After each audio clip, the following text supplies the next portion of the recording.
To be here with you where sports meets that thing called life every Monday through Friday from 9 a.m. to 11 a.m. Eastern Time. Appreciate your patience this morning as we were getting things set and ready to go and return to the studios that you know so very well, as we've been on the road on Wake Up Call with Dan Tortora. As you know, this past week, Hooters Week, live from iDrive, we were on site, on location at Hooters iDrive of Orlando, which you can find by going to 8801. That's 8801 International Drive in Orlando, Florida. It is minutes from SeaWorld Universal Studios as well as Walt Disney World. So I implore you to go out there, check them out, show them some love, let them know that Wake Up Call sent you over to 8801 International Drive in Orlando, Florida.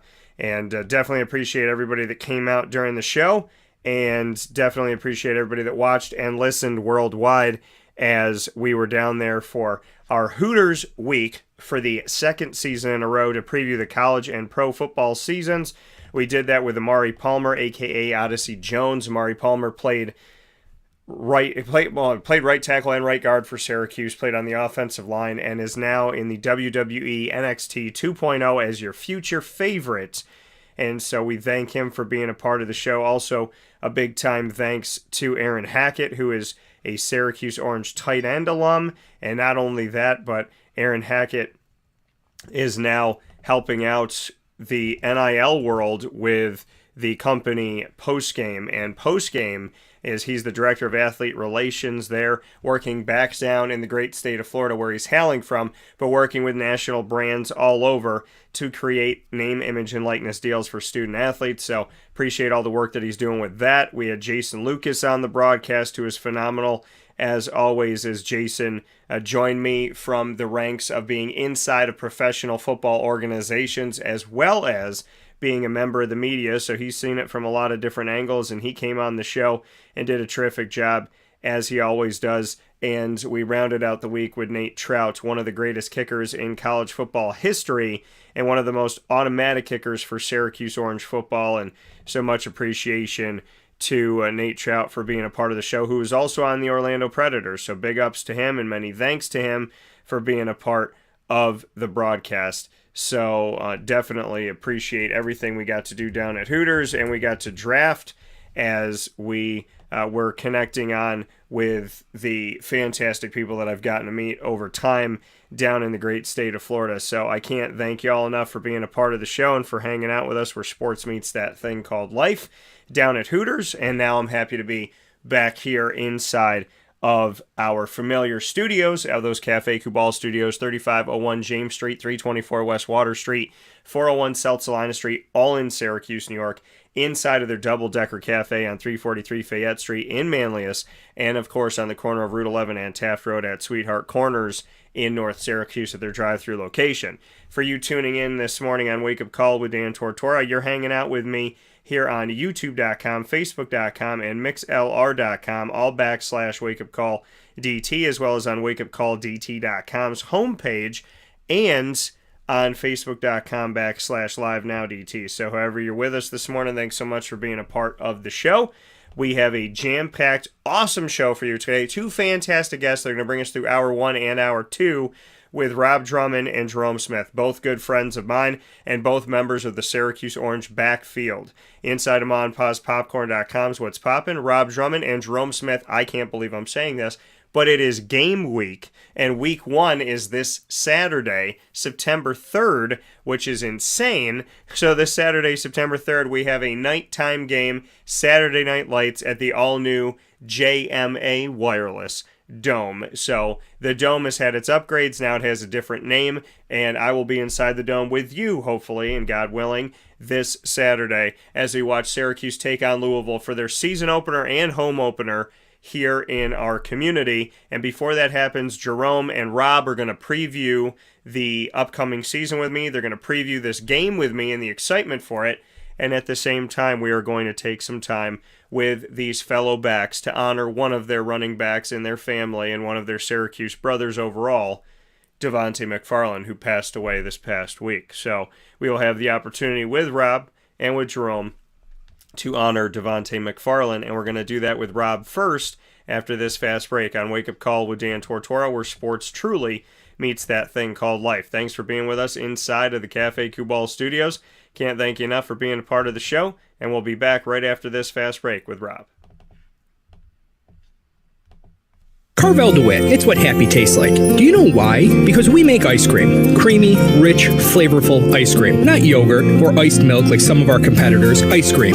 Fresh, by hand, daily. For the calorie conscious, we have something new for you. Our new Carvelite. Same great flavor, creaminess, and texture of our regular ice cream with only 35 calories an ounce. So whether you want an ice cream cake, flying saucer, dasher, carvalanche, hard or soft ice cream, we will satisfy your craving with our fresh, handmade regular or new Carvelite ice cream. Carvel DeWitt. It's what happy tastes like.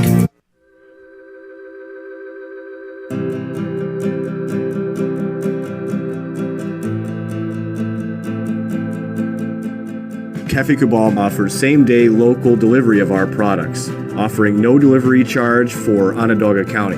Shop cafekubal.com for fresh roasted coffee beans, cold brew, travel mugs, and all your essential Cafe Kubal needs. Cafe Kubal, coffee for the soul.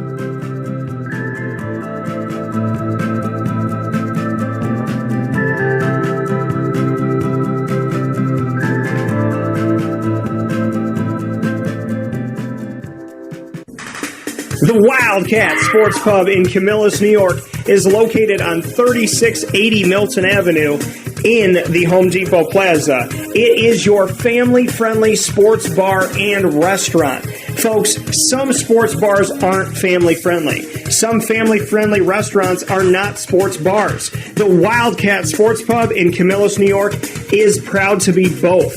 It is that marriage that you've been looking for years. The Wildcat Sports Pub is your home base for your sports bar and restaurant needs, games for the kids, indoor and outdoor activities, and enough things on the menu to come back every single week and get to try something new. They're open Sundays from noon to 8 p.m., Monday through Wednesday, 11 a.m. to 11 p.m., and Thursday through Saturday from 11 a.m. to midnight. For reservations and party information, call 315-487-2222 for the Wildcat family-friendly sports pub and restaurant.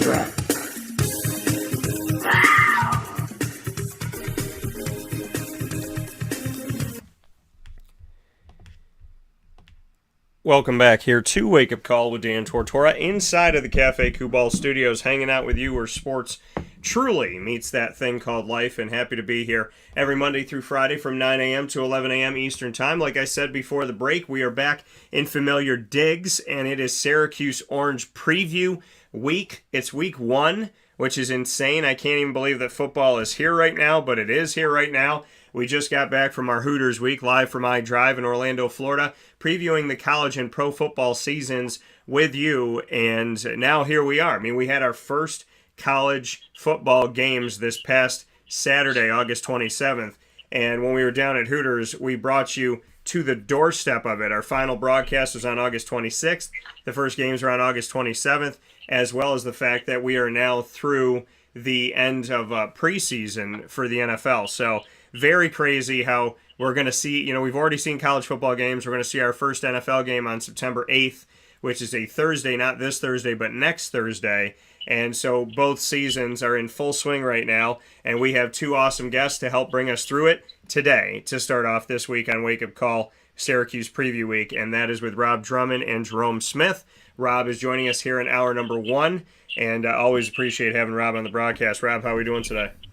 Yeah, how's it going, kid? I'm doing well, and the last time I saw you, we were both out eating dinner, relaxing, having a good time. So how's the summer been for you? Not that bad. It's been a little hot, but no complaints. This is Syracuse, so we know how to get there. So we'll take the ones when we can get it. Well, that's the thing, right? It gets really, really, really, really cold, but it's been getting really hot, unseasonably hot. We've had 90s pretty much the whole summer, which has been insane. I mean, it's good for me. It's good for my complexion. It's good for my tan and to get back to my olive roots. But it's been hot up here, Rob. I went down to Florida to cool down for a little bit. Yeah, it's funny, man. But it has been hot, unseasonably hot, for all the years I've lived here. But it's like, You learn to live with it, you just deal with it. You enjoy it while you can. Yeah. So Rob Drummond here with us this morning on Wake Up Call with Dan Tortora, where sports meets life. Well, Drum, we are in the 2022 season. We have gotten through camp. I had a lot of opportunities to speak with a bunch of different student athletes from this football team this season, and I want to let people know you can go back and obviously check them out on wakeupcalldt.com. Syracuse players here. And, from the offense to the defensive side of the ball, we've had Matt Bergeron, the left tackle on the broadcast, Enrique A. Cruz Jr., who's going to be my running mate when I run for, do some things out there. Drum's going to be running with me. I got Cruz. I'm putting together my cabinet. So I tell Drum all the time, every 4 years we need to run. So hopefully one day we'll actually do it and change this country for the better.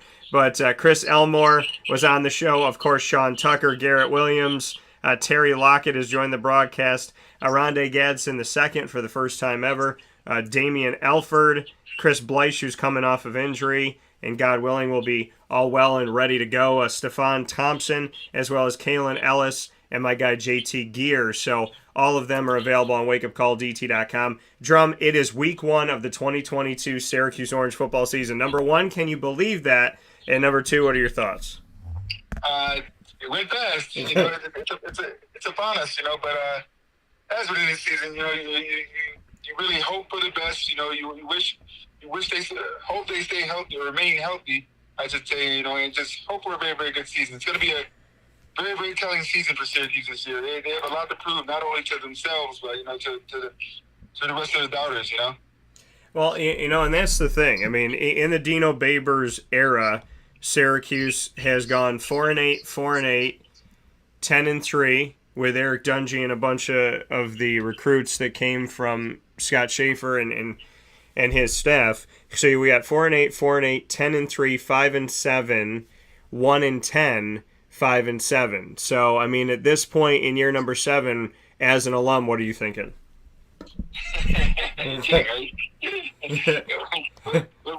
Honestly, what if it was a business and you had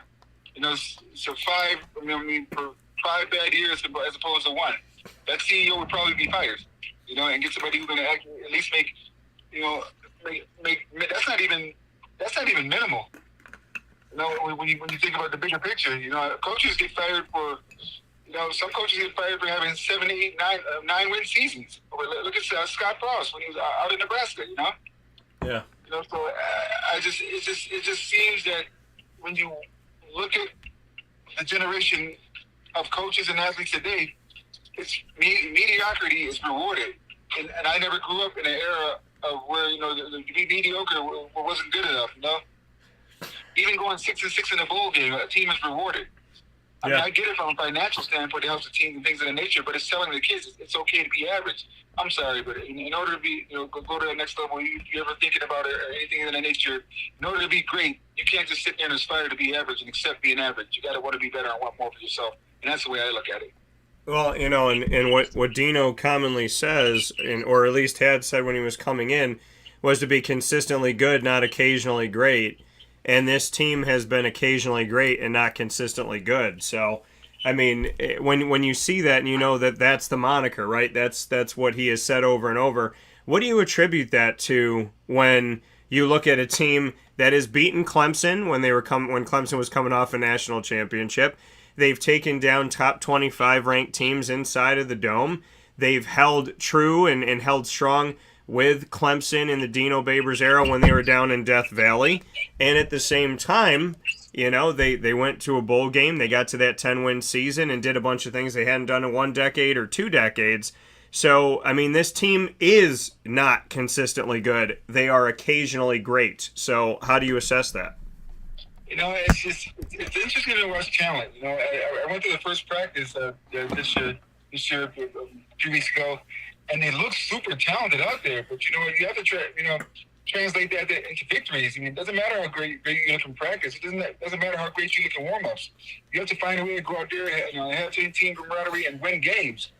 Syracuse is at a point now where you won't think that people may not sit here and think that Dino Babers is on the hot seat, but after having only one winning season in six seasons, you're on the hot seat. I don't care who it is. It could be Nick Saban. He'd be on the hot seat. It's sorry, but college athletics, especially in this day and age, is about winning. You're not going to get these NIL type big player deals for kids who want to come and play at Syracuse because, they're not even on the map. They're picked to finish last again in the Big East. Big East. Wow, Robert, that's a but the ACC, and that's not good always being picked to be in the basement, of your conference. At some point, you got to gain respectability and gain respect. And this could be the year to do it, but it's going to be interesting because I read somewhere where they have the 17th hardest schedule in the country this year. So it's going to be challenging for them. Nothing in life, nothing in football, nothing in life definitely comes easy. So you got to go out there and work for it if you really truly want to accomplish it. Well, and that's the thing. And as we start off game week 1 with Rob Drummond this morning inside of MomPosPopcorn.com's What's Poppin', and coming up in just a little bit, we'll have Jerome Smith in hour number 2. But, for you, Rob, like you said, you gotta put up, you gotta make it happen, you gotta find a way to get through this. And, the thing that I always look to, and you can tell me if I'm wrong, when I see a team, or I see anybody, I see any business, anyone that is in a situation where there is a group of people and individually those people are talented and individually those people are good, but collectively they don't put it together, right? You got a bunch of individually talented people on an assembly line, and everybody can do their part, but nobody can put the car together. That to me tells me there's an issue with the foreman. There's an issue with the person that's there in that factory, that's working the line, and that's, going up and down here making sure that things go correctly. Because usually when something is individually good but not collectively good, I put it on the management, the leadership, the coach. So, is this on Dino that we have had the Afatu Melifonwus and the Andre Siscos and the Trill Williams and Sean Tucker doing his thing and whatnot? Is this a sign of the team is individually good but collectively not being a winning team? Is that on Dino? And in your position looking at this, do you put it on the foreman? Do you put it on the CEO? Do you put it on the coach? Let me ask you a question. Okay, when a team does great, who gets all the credit besides the quarterback? The coach. Thank you. Same thing should hold true for when the team is doing bad or whatever it wasn't. It's on the coach. It's always on the coach. You can't put that on the players, and a good coach has accountability for that. I'm not saying Dino Babers does not or anything of that nature, but I'm just telling you, when the things are going good, the coach gets the accolades. When things are going bad, they try and shift blame to other people, like the players, the atmosphere. No, the head coach controls all that, and he has to be the one in charge. It has to be the one to get the mindset to change that. So I'll leave it at that. Yeah, and this being year number 7, it's got to be hard, obviously, for you and for many of the alum out there to see this team drop to where it's dropped to because of all the success that you've had. You were the last team to go undefeated, and in the 90s there were some glory days, but since then it's been extremely quiet. Rob, how do you deal with it as a fan, and how do you deal with it as an alum? Because you and I have talked about this a lot, being in a situation where you love this team and you love these players, and at the same time, it's become frustrating. The only other time that Syracuse went 1-10 or 1-11, the only other time Syracuse had a 1-win season was under Greg Robinson, may he rest in peace. And everybody wanted to crucify Greg Robinson, but Dino Babers has also gone 1-10. It's frustrating to me because I know Coach Pasqualoni his last few years went 500 and they fired him for it. Yeah. You're telling me that going 500, is a fireable offense, but having one winning season in 6 years is not? Where's the logic? That's what I'm trying to understand. I'm not saying he has to go out there, and be a world breaker, and have an undefeated season like this, but have some consistency. He fired a coach who was consistently getting the 6-6. Yeah. 6-6 now will get you into a bowl game. When Coach P was there, it wasn't, so they fired him. And how that went down just left a bad taste in my mouth. But as I said before, it just seems that mediocrity is rewarded, and that just doesn't sit right with me. Well, and that's the thing, as we've gotten, here to this point, is that this is where Syracuse football is at. And that is probably the hardest thing for anybody to stomach, is that this is the situation we have become accustomed to. Fans have become accustomed to that, Rob, and you brought it up, about Paul Pasqualoni. He got fired for going 6-6 in back-to-back years, and now Syracuse just wants to get there. So what was considered mediocrity back in the Paul Pasqualoni era is now considered a good team, a good season, a reputable thing. The times have changed. How does that affect you? And how do you feel about that side of things, that what's considered good now for Syracuse football is actually something in the past that would have been considered kind of a joke? It bothers me. And it's for someone with a high football IQ, it bothers me from a standpoint that even as a former player and as the other players I've talked to, you try and figure out what's going on with that organization. Yeah. I watched the Wyoming-Illinois game the other day, and I saw Tommy DeVito, who's a great kid, by the way. And I had always thought that this kid, I'd seen him that first day of practice last year, and I said to myself, wow, that kid could throw the ball. And I'm thinking to myself, what's his problem? Why can't he just click here? And I saw him, get put in a situation in the game yesterday where they just got him comfortable, threw him to the short route, got the ball in his hand, gave him protection, and he performed well. He had a hell of a game. And I said to myself, there's a kid who's probably going to make the NFL because he's finally got coaching now. And I said, he had a hell of a game. I said to myself, wow, are the coaches not doing their job up on the hill? Because here's a talented kid who just could not find the rhythm to be able to perform at a school like Syracuse, but he's finding his rhythm in his fifth year at a totally different school in Illinois. So that's good coaching. That's what good coaches do. They can take an average player and make him into not a star, but make him into a legitimate, Division I football player by just putting him in the right scheme. Maybe it wasn't a scheme. Sometimes you got to stop trying to put a round peg in a square hole. And change your hole to a round hole, so so that round square could go in there. You understand what I'm saying? Yeah, you have to adapt to your athletes, and I don't think Syracuse is doing a good job of doing that. Right, they're doing it on defense, but they're not doing it on offense. Well, and you and I said this, and we've sounded like a broken record, but we haven't been wrong, in my opinion. Is that we have said in the entire time that Dino has been at Syracuse. We've said run the ball, run the ball, run the ball, run the ball, run the ball, run the ball, run the ball, run the ball. And now he's running the ball. We said it last season going into the season. We said, let's see if he finally runs the ball now with Sean Tucker, with some success that he had the year before. Let's see if he does it. And then he runs the ball with Sean Tucker, and Sean Tucker becomes the single season leading rusher in all of Syracuse history for yards that he gained in one season alone. You and I have been saying it over and over and over again, but I call him, and it's funny, whenever somebody talks to me about Syracuse football and they talk to me about Sean Tucker, I tell them, I said, he was the happy accident.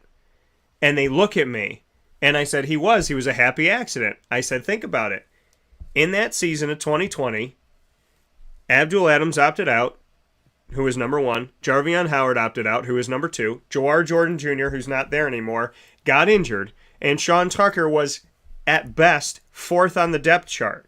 So Dino fell into him as a happy accident. That guy, Sean Tucker, may have never played at Syracuse. He may have transferred out of Syracuse because he was so far down on the depth chart. So when I tell people he was a happy accident and the best thing that ever happened to Dino Babers happened by mistake at Syracuse, they look at me and they're like, they get it. And it's like, well, I didn't think of it that way, Dan. I'm like, well, think of it that way, because that's what happened.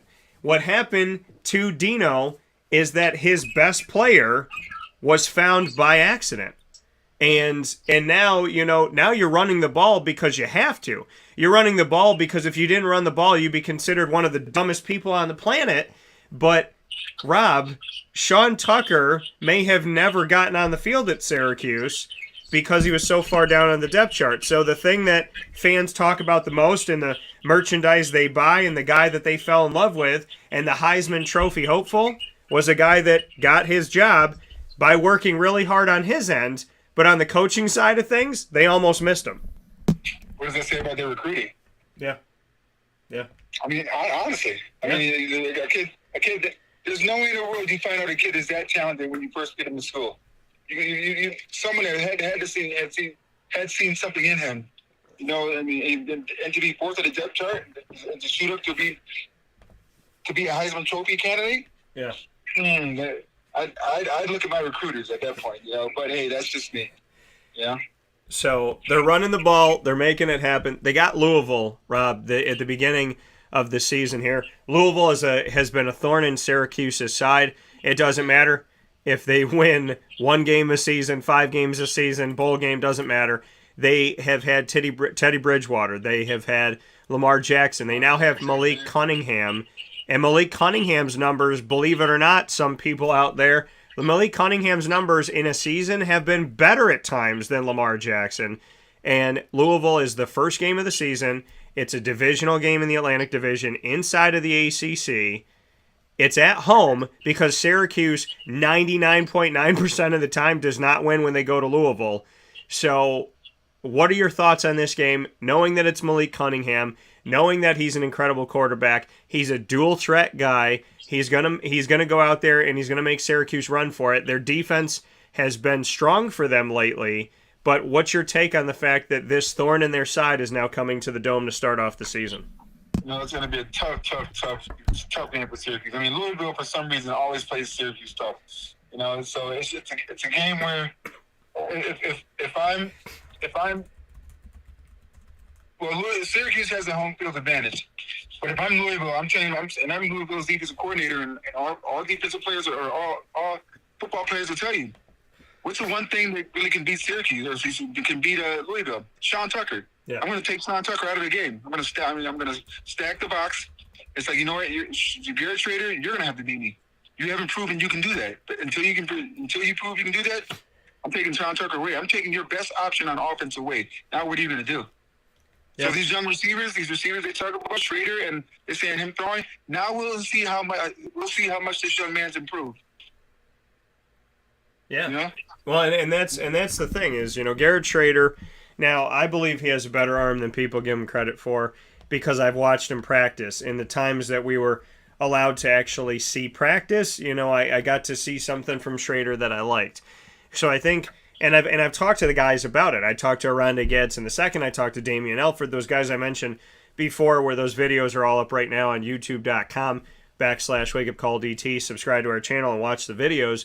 I spoke to a bunch of guys. I spoke to Garrett Williams, cornerback.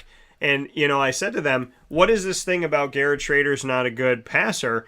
And you know, Damian laughed and Garrett Garrett Williams was like, you know, like, listen, he's better. I don't know why he gets the unfair shake. So he is better. So he has, pardon me, he has his teammates' support and he has his teammates' belief. And now it's about going out there and doing it.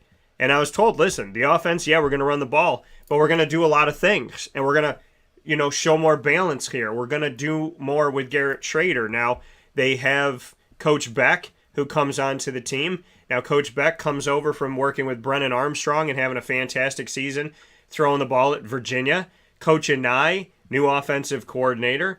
So, about Syracuse's 752nd offensive coordinator in the Dino Babers era. But here we are. So, you know, there is the excitement for it. But you know that Syracuse fans don't give you a lot of wiggle room. So if they go out there and they go, okay, new offensive coordinator, yes.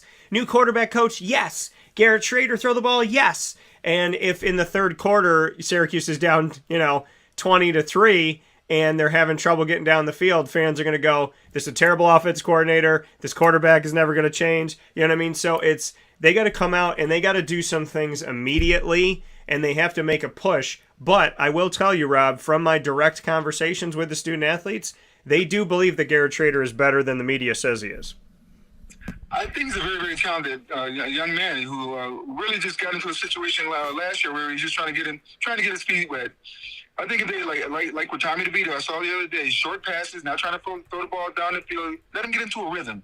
Let's see what this young man can do. Because I'm telling you now, a good defensive coordinator is just going to be like, you know what? Let's take your main option away. Who's their main option? Their main option is Sean Tucker. Yeah. So I'll bring the safety down low, and I'll put the linebackers inside the box. Be like, you're not going to beat us running.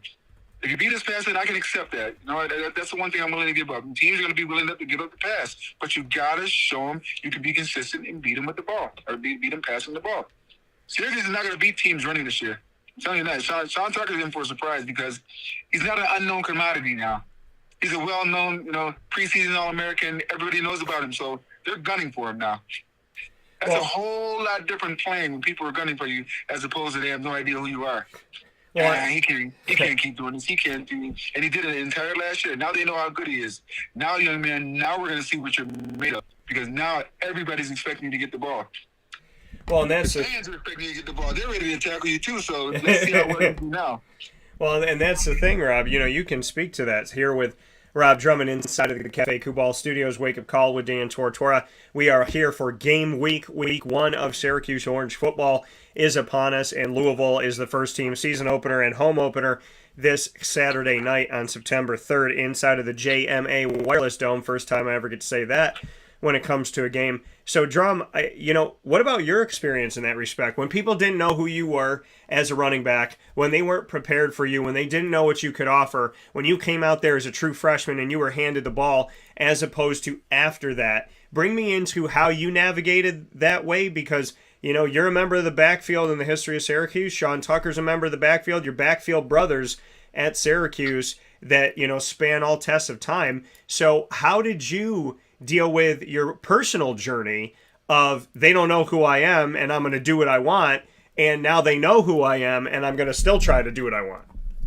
As a freshman, it was so new to me, and I was so raw that I always told myself for every game, it's like, doesn't matter if I make a mistake. I'm a freshman. I'm allowed to make mistakes. Yeah. And that was my moniker the entire year. I mean, I didn't make many mistakes, but it kept me relaxed knowing that all I had to do was go out there and give 110%. And even if I made a mistake, the coach was like, Robert, you may have made a mistake, but you're going 110 miles an hour, and that's what we want. Yeah. So I was relaxed my first year. My second year, they moved me to wide receiver because that's another story we'll get into another time. But once they realized the mistake they made, they moved me back to running back. We ended up winning the last 4 games of the regular season, and then going into my junior year, Michael Owens came on the scene. And I said to myself, I was like, what? I had the starting position, and I'm just not gonna give up anything. He's gonna have to beat me out for it. Yeah. But him beating me out for it was gonna make him better, and make me a lot better too. And he never could. So and the rest is history. 11-0 that next year, and then 10-2, my last year. So I always went into the games and saying to myself, I have a bunch of talented guys around me. Yeah. Let's just go out there and be a part of a well-oiled machine. I didn't want to be the superstar. I didn't want to be the one getting the ball all the time. I wanted them to spread the wealth, and win with everybody because that's how championship teams are made. You can always, as I said, you can always key on one player. It's easy as a coach. I coached Pop Warner for 10 years, and when I knew who the team's best player was, my whole defense was designed around to stop that player. And many times I shut that player down, and teams could do nothing else because their best player couldn't get off. I always told myself I'd rather be a decoy and allow my teammates to score, than be the main guy getting the ball and we can't score and lose the game. I'm all about winning. Well, yeah, and that's the thing. You're all about teamwork, and you're all about that connection. So, so in your case, you went out there and, like you said, listen, I'm going to give everything I can. If I make a mistake, I make a mistake. I'm a freshman. But, once things moved on, like you said, Michael Owens came in, and you said he's got to beat me, and he never beat you for the job.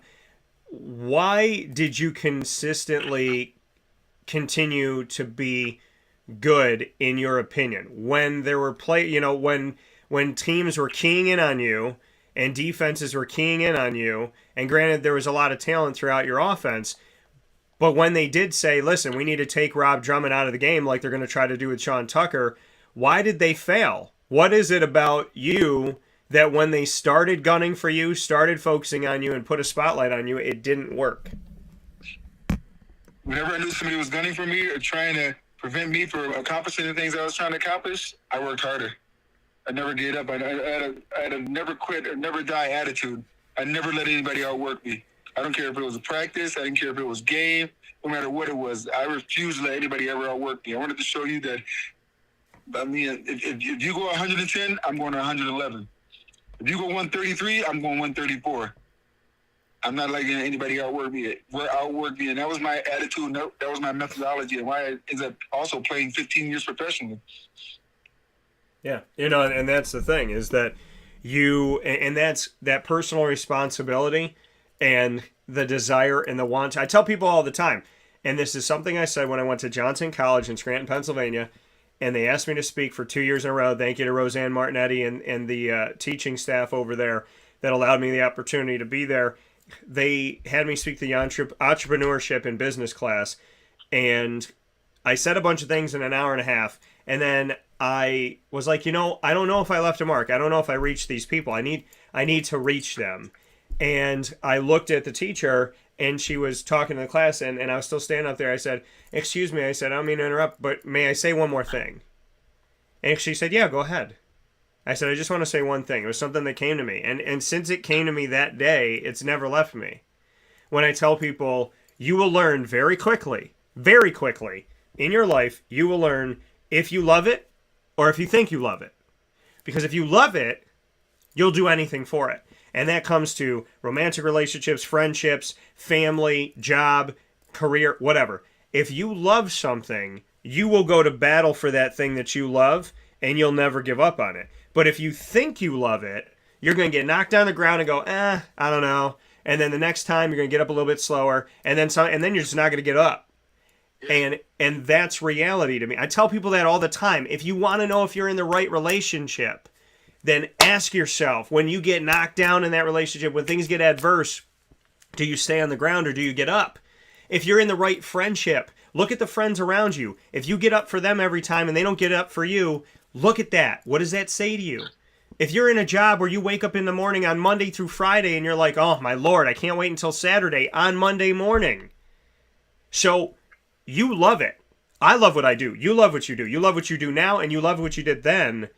That, to me, that personal responsibility, that love, that passion, that desire, that want to, you can't teach that.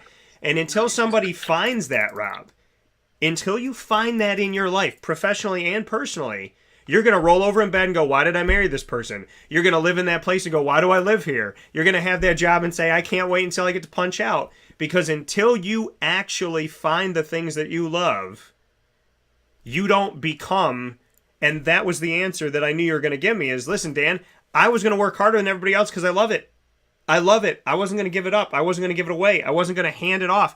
I was going to take that ball every single chance I got. I was going to stand back there and say, give it to me because this is what I love. And I think that that's something that the world needs to hear is it's not just Rob Drummond. It's not just Sean Tucker. It's not just Dan Tortora. If you don't love what you're doing, who you're with, where you are, you're not going to become that person that, like you said, if they're going 133, I'm going 134. Correct. I mean, even to build on that, it's just, I knew it was time for me to retire. When after my last game, or it was a game, we were playing in the CFL, we were playing in a playoff game, we were playing in Montreal. I'll never forget it. And after the game was over, they ended up beating us. They beat us pretty good. But I remember I ended up walking. I mean, I had a pretty good game, but that's beside the point. But I remember walking up the field saying to myself, wow, for the first time in my life since I was 5 years old playing, that wasn't fun. Yeah. I mean, I didn't enjoy it. And I was like, you know what? I think it's time for me to hang them up. And I decided right after the game, walking out, because usually I always had joy. I had joy in my heart walking onto a practice field because I always felt blessed to be able to do something that 1% of the population can do, you know, and even after high school, a lot of people, very few people go on to play college, Division I, and very, even fewer go on to play in the NFL or play professional. And I was able to parlay that into 15 years of having the most fun in my life. And when it wasn't fun anymore, it was time to walk away and do something else. And I had no problem with that at all. People ask me now all the time, do I miss the game? And I'm always like, I do not miss the game at all, because I gave my heart and soul and everything I could into this game, and it rewarded me. So I don't miss it. You know, I have memories to go back to and think about, but I don't miss the game at all. I enjoy watching it. I enjoy training and teaching people how to love the game and how to be good at it, but I don't miss it at all. Well, and that's the thing, because you gave everything you could to it. Gave everything I could. You know, and now you're still giving everything you can to it in your own way, because you still, like you said, you don't miss playing, but you still teach. Yes. And you still help people to understand it. So at the heart of it all, Rob, you will always love this game because you always have loved this game, and your way of loving this game now is helping the next person. Correct. Helping the next generation become just as good or even better than I ever was. So, Drum, you wore number 36. Sean Tucker wears number 34. I talked to you about wearing 44, and you said it was offered to me and I didn't take it because I wanted to pave my own way. I wanted to make my own number. I wanted to make my own history. Sean Tucker last season, I knelt down on the ground. He was sitting in a chair, and I knelt down on the ground, and I put my camera in front of him, and I did an interview with him, and I asked him about 44, and he said, I don't want it. And I said, why? And he said, because, along the same lines of you, I like what I've been doing with number 34. I like what I've been doing with that number, where I brought that. I want to continue to do that. I wouldn't take number 44 even if they gave it to me. What are your thoughts on the fact that another 30-something number guy in Syracuse is saying, like you said, don't give it to me because I want you, when you put that in the rafters, I want you to put 34 up there. I mean, when they first, toyed with the idea of changing Sean Tucker's number to 44, my first thought was like, I don't think that young man was 34. He's made a name for himself, without the likes of Jim Brown or Ernie Davis or Floyd Little or Rob Conrad or Michael Owens, or Terry Richardson, I want to be my own individual. I want to be known for me. I mean, and don't get me wrong, I have the utmost respect for the guys I just mentioned, but it's like Sean Tucker's always going to be mentioned now as Sean Tucker 34. Now with the whole 44 moniker and thing, and everybody involved. He's his own individual. Let him be great by himself. He doesn't have to be grouped with other guys to be great. He's a single season rushing leader in the history of Syracuse football. Let 34 be great in his own right. And that's how I look at it. I don't have to follow in the footsteps of anybody else. Granted, it's a lot of respect toward him, and I'm pretty sure I know for a fact he respects all those guys I mentioned. But he wants to be his own man, and I can completely respect that and understand that. Go out there and be great on your own, young man. Because a player a number doesn't make a player makes a number. Yeah, and I love that. And another number that I have to give credit to and a shout out to is number 29, Devante McFarlane. Now, as I was down in Florida, and I believe he was 29 years old.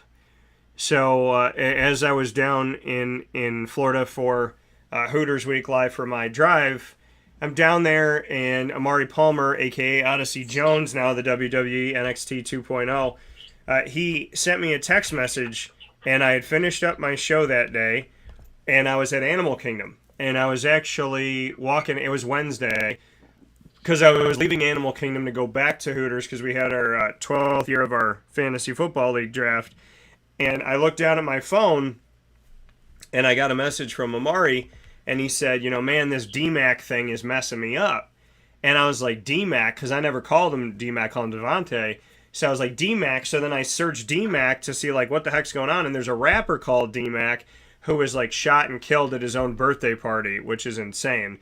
And I was like, so I sent that back to him, and I was like, is this what he's talking about? He's like, no, man, Devante passed away. And I was like, what are you talking about? Devante passed away. And we, and then obviously, you see all the Syracuse former players putting it up and his teammates and whatnot. I mean, Rob, this is a brother in the backfield. This is a Syracuse Orange brother in general. This is a human being in life. And Devante McFarlane's life had just begun, had just started, in my opinion. And now, we're forced to honor. I shouldn't say we're forced to. It's an untimely honor. I would have always honored Devante McFarlane because he's family forever. Any of the Syracuse guys, as you know, past, present, future, you come here, you become a part of this community. You're a part of my life if you want to be. But the door is always open. Yes. And in Devante's world, his door was open to me. My door was open to him. And he was such a kind-hearted person. He made time for me, and he would watch the show and comment in the comments on Facebook, and let me know that he was watching. The show had nothing to do with him. It was no promotion of him. He's like, I'm watching my dogs. I'm proud of my guys. And he'd be watching if Shamarko was on, or if Prince was on, or Julian Wiggum or something like that. And he's showing love. And, Devante, to me, just, he was always a fun-loving guy in my world. And now, we're honoring the ending of a life that, to me, barely got started. And it's hard for me to do this morning because Fred Reed passing away a few months ago on Mother's Day was another hit. But as I tell people in this sports world that we live in, Rob, you get to know a lot of people, which means you're going to get that phone call or that text message. And we're going to get probably a lot more than most. Yeah. So how are you dealing with Devante? It's life is precious. I say that to myself all the time. It's like, I sit back and look at it now, and I was like, holy smokes, that went fast. I started playing when I was 5. I retired when I was 36. I'm 55 now. I turned 55 this year. I'm like, wow, that went fast. But wouldn't change it for the world. I met a lot of great people. Had a lot of fun. I understand through trial and tribulation that death is a part of us. So at some point you have to accept it. Some deaths hurt more than others, but they wouldn't want us to be sad. They'd want us to go on and revere and praise their name, but they definitely would want us to mourn. Yes, mourn for a second, but get through it and move on. Just always remember them, and always remember the good times, and always remember how special these people were. So for me, it's a part of life. So I try not to get caught up with it too much because the whole situation with my father. Yeah. So I just try and keep it moving, keep a level head, try and educate kids, and just do the best I can every single day. And that's what Devante did. He did the best he could every day. I remember the first time talking to that young man. What a great young man he was, And it's a sad situation, but it's a part of life, And it just, if it didn't happen to him, it would happen to somebody else who has loved ones. So that's a part of life, unfortunately. Well, and like you said, just the type of man that he is, that he's been, and the fact that I never heard anybody say anything bad about him. The thing I find, and that's beautiful, and the thing that I realize about Devante, Half Hollow Hills West, seeing that in Wheatley Heights, New York, I remember, I see the high school names and I'm like, man, I remember when I said that for the first time. Like, because I'll introduce them on the show and I'll say where they're from and whatnot. It's so crazy to look back on these things and say, like, how many years ago was that, right? Almost probably a decade ago that I talked to Devante for the first time. And to see that and to see this connection. And, Rob, the funny thing about life is that before I went down to Florida for my Live for My Drive week down at Hooters, I made a list. And I was trying to figure out who was down in Florida so that I could reach out to them and get them on the show, because there's a lot of Syracuse people down there. And so I was like, I want to reach out to as many people as I can. And then once my dance card was full, I said, okay, so I'll save them for next time. But I had made a list of people that I wasn't sure where they were, and where they were in the country, like what they were up to these days. And so I had made a list and I put it on, because I'm notorious for doing this. I opened up an envelope of something I didn't need, and I ended up writing on the envelope, and I wrote all these names, and I'm pretty sure that on that list I had Devante McFarlane's name, because I was writing down everybody saying, like, I want to reach out to these guys, see what they're up to. So I had that, I folded that, I brought it down to Florida, he passed away.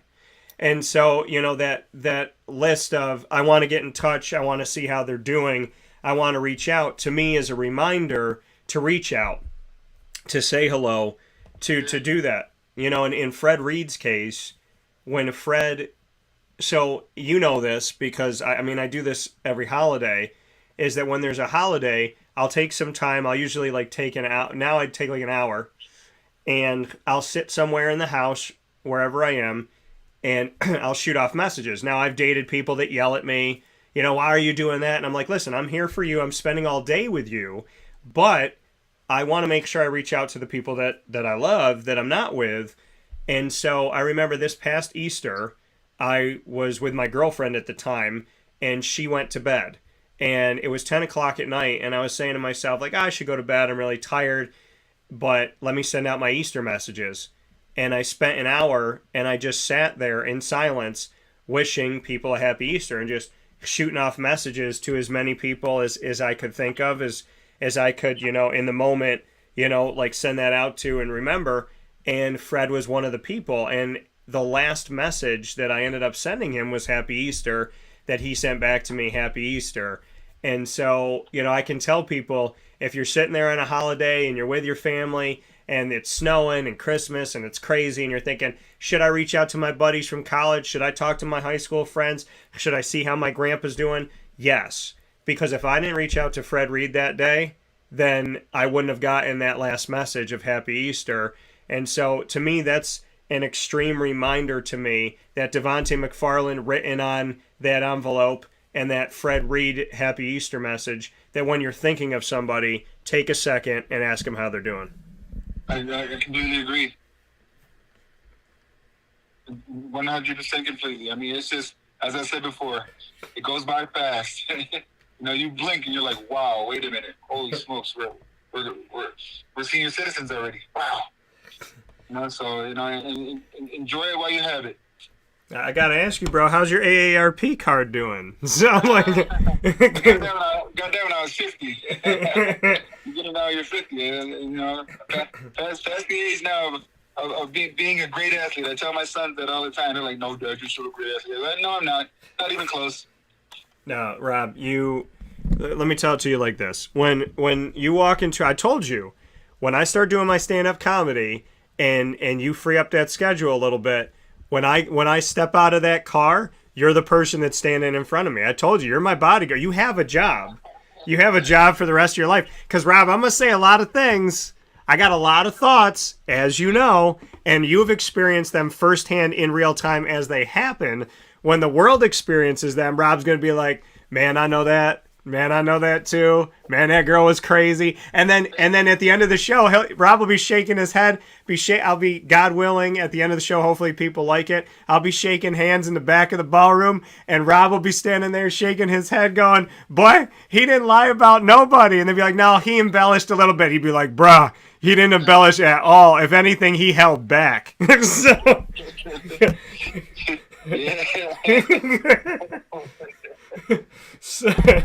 So we're gonna have some fun with it. But John, before I let you go, give me some words for the team this season, to the Syracuse players, because I know my guys listen into the show. I know they watch and they support. I know their families are really supportive and awesome too. What's your message to Syracuse football this year? Oh man, it's just if I could give them one message just from all my experience, and someone who born and raised in Syracuse, grew up an Orange fan, played for the Orange, and got drafted, and regardless of whatever happens, don't ever give up. And when I watch them play, they never do. Keep playing with heart, keep fighting, keep trying. Because it'll help, even if you don't have a winning season this year. It'll help you with life going forward. To understand that no matter how bad, no matter how much adversity you go through, never give up. And you've always got guys like myself and former players, no matter how we feel about what's going on at the university, all the politics and things that are going on with that, they're our brothers, We're their mentors, We're the ones that were there before them, that paved the way, that they've got a little sidetracked, but eventually, if not them, one of the teams is going to get back on that right path. So be the forefront runners for those guys. If it's not them, that'll come after them. So just never give up. Keep working hard. Keep trying to get better every single day. Learn, listen, love, and enjoy it while you can, because it goes very, very fast. Because in the blink of an eye, someday you're going to have to put the pads on and never suit up again. So for right now, always give it 110%. I don't think it can be said better than that. To give all that you can, to live it, to love it, to enjoy it, to embrace it, to appreciate it, adversity and all. this Syracuse team and everybody out there that's fighting anything. It's life, man. Enjoy your life, because it's and I really believe this, and I know I've read it in a bunch of different iterations, but it is true. Fighting from above the ground is better than fighting from 6 feet in it. So I agree. You know what I mean? It's like, if you woke up today, and I shared that I think a couple days ago, that if you woke up today, you did what a lot of people didn't get to do, which is enough of a reason to feel blessed, to appreciate, and to not complain.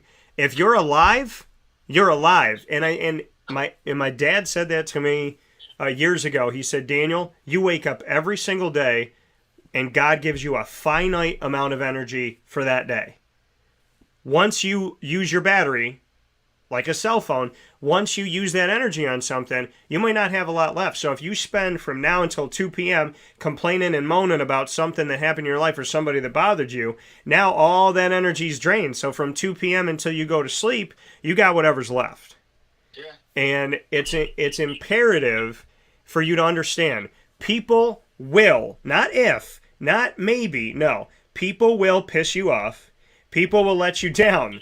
Teams will let you down. Things will frustrate you. You'll get stuck in traffic. You might not have the money you want right now. You might not have the relationship you want right now. You might not have kids and you really want to have kids. You might be away from your kids. You might have to work this job and, it's you love what you're doing, but you're far away from your family. You get to come home and your kids are already asleep. You might work different schedules to the person that you're married to, and that gets difficult. You might have just had somebody pass away. Something in your life is going to kick at you, beat at you, punch at you. It will happen. Bad things will happen, but it's not the bad things that determine who you are. It's how you respond to those bad things, because if you love people, you're gonna witness death. If you're a good person, somebody's gonna take advantage of you. You have to get to a point in your life where you realize that, yes, this stuff is going to happen, but it's my response to it that dictates my life, and it's how I treat myself in the moment, beyond what I can't control, that's going to officially show you who you are. Because, Rob, if it hasn't hit me before, it hit me over and over again recently, you have to write the story that you're willing to heard read aloud by God when your life is over. And if you don't want to hear your own story, who the heck is going to want to read it? Yeah, no kidding.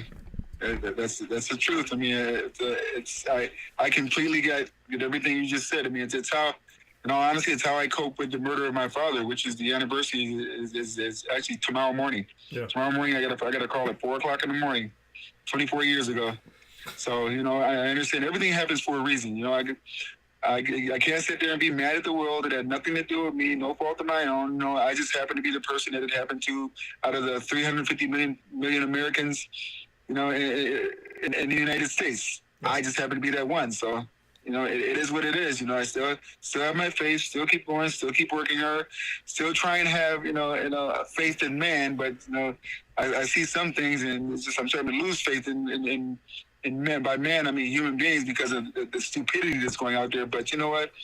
Maybe in my lifetime I'll get it together, but we'll see. But until that time, I'll keep plugging along, Well, and that's the thing. You can't control what they're doing. Too many people to influence, I really do. Well, and you posted something last night where you said, you might be having a really hard time, but somebody else is having a harder time. And if you don't focus... Yeah, you said you're having a hard time, but somebody else has it worse than you, and you need to keep it together so that you can help them. Yeah. And I thought that was an amazing way to put it, because, you usually hear the statement, well, whatever you think's going on in your life, somebody else going through worse. But you added to that by saying, but that person that's going through worse, go help them. And people are like, go help them, I'm bleeding. And you're like, yeah, but they're bleeding more. So put a Band-Aid on your cut and go help their wound. I thought that was tremendous that you said, at a time where you're hurting and you're complaining and you're upset, understand not only that somebody else has it worse, but go one step further than that and go help that person that has it worse than you. That's what God wants. Weird, huh? Trust me, I've learned a lot in 24 years. Just just psychologically just dealing with that and just seeing miserable people or mean people or hurt people or bad people. Yeah, I got to live my life, and I choose not to wallow in self-pity or, in misery or cry all the time. I choose to go out there and try and make a difference and try and make change. But, before it's my time to go. So that's what I'll do. Well, and I gotta tell you, bro, and I appreciate everything you do, and I love you very much, and you know that. I love you too, bro. And that means the world to me. I want people to understand that. If a person like Rob Drummond loves you back, you did something right somewhere, because this is not an easy. Rob doesn't just love easy, so but I do have to say this to you, since I have a connection in my life to the Hulk, in my opinion. And it was funny because when I was down at Hooters Week, I asked, we were doing rapid fire, and I said, who would I be in a Marvel movie? And they looked at me and they're like, you'd be the Hulk. And I'm like, Rob would be proud. So, but I said, so you got a connection to the Hulk. I got a connection to the Hulk. There's a new TV show on Disney Plus, She-Hulk, where Hulk and She-Hulk are in it. I have to ask you if you watched it, because I feel like you'd appreciate it.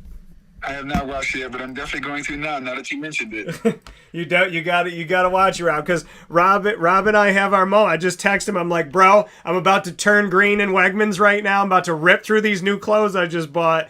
So, and I grew up on that, man. I grew up on the Hulk TV show, and I was like, Oh, so did I. Yeah, my mom would not let me watch much, but for some odd reason, she let me watch a show that was terrifying for a child. But Lou Ferrigno, I loved the Hulk. I loved the TV show. And we got to shout out, Mom. I've never asked you this on live radio and video before, Rob. But Rob, obviously being one of my best friends, one of my closest people in my life, he knows my mom well. I have to ask you, what is your favorite thing about my mom? My favorite thing about your mom. There's a lot of good stuff. Every time I see her, she makes me smile. A lot of people can't do that. Yeah. She, no matter what she's going through or what I'm feeling or no matter what it is, I'm going to be having a worst day. When I see your mom, she gives me the biggest hug, and I always smile. And I smile from the inside. You know what I mean by that? Yeah, I do. When you smile from the inside, you know it's a good person. Yeah, and that's her effect. And I tell her that all the time. I'm like, Mom, for everything that you don't treat yourself good for and you pick on yourself about, I always tell her, I go, I wish that you could see yourself the way God sees you and the way so many people see you, because she has brightened up so many lives and she's so hard on herself. But I said to her, I go, Mom, I'm like, but look at the effect you leave on people. If you took just an ounce of that brightness and you shared it with yourself, it would be incredible. I mean, yesterday, flew back in. Who's there at the airport? Mom comes, picks me up. She's like, let's go to dinner. First thing she wants to do is see how I'm doing. Go to dinner, see how the trip was. We share some time together. Then we go back. I get my dog that, she'd been watching Lily. And then, she drove me back to the house. And, and she did. I saw my Rob, and she'll tell me. And she's like, yeah, she goes, Rob and I are taking a road trip. I'm like, I don't want to know nothing about, because I know what the road trip is. I know it's for me. I'm not trying to be about it. I'm Italian and Hispanic, so I got to let it not, Rob, I told somebody recently, I go, somebody going to come to the house, but it's not going to be me. I said, I'm Italian. I'm smart enough to know that I'm going to send somebody to the house and I'm going to have an alibi. So, if you watch any movie ever, the person who wants to come to the house never comes to the house. So, but I definitely appreciate everything, man. And I can't tell you enough that knowing that I have somebody in my life like you, and this goes beyond sports, and this is just real life, and I need people to hear this, because you need to look for these people in your life and appreciate them and let the other ones go. Yeah. Is that, for all the heartache that I've been through, you genuinely, for over a decade, have been one of the kindest, sweetest, most compassionate, good, funny, caring, hospitable, always giving of your time and energy. You have literally a million times over been a savior in my life. You've been a person that has reminded me that God's here, that God loves me, and I can't genuinely ever thank you enough for the fact that I know that if nobody else would stand up for me, you would.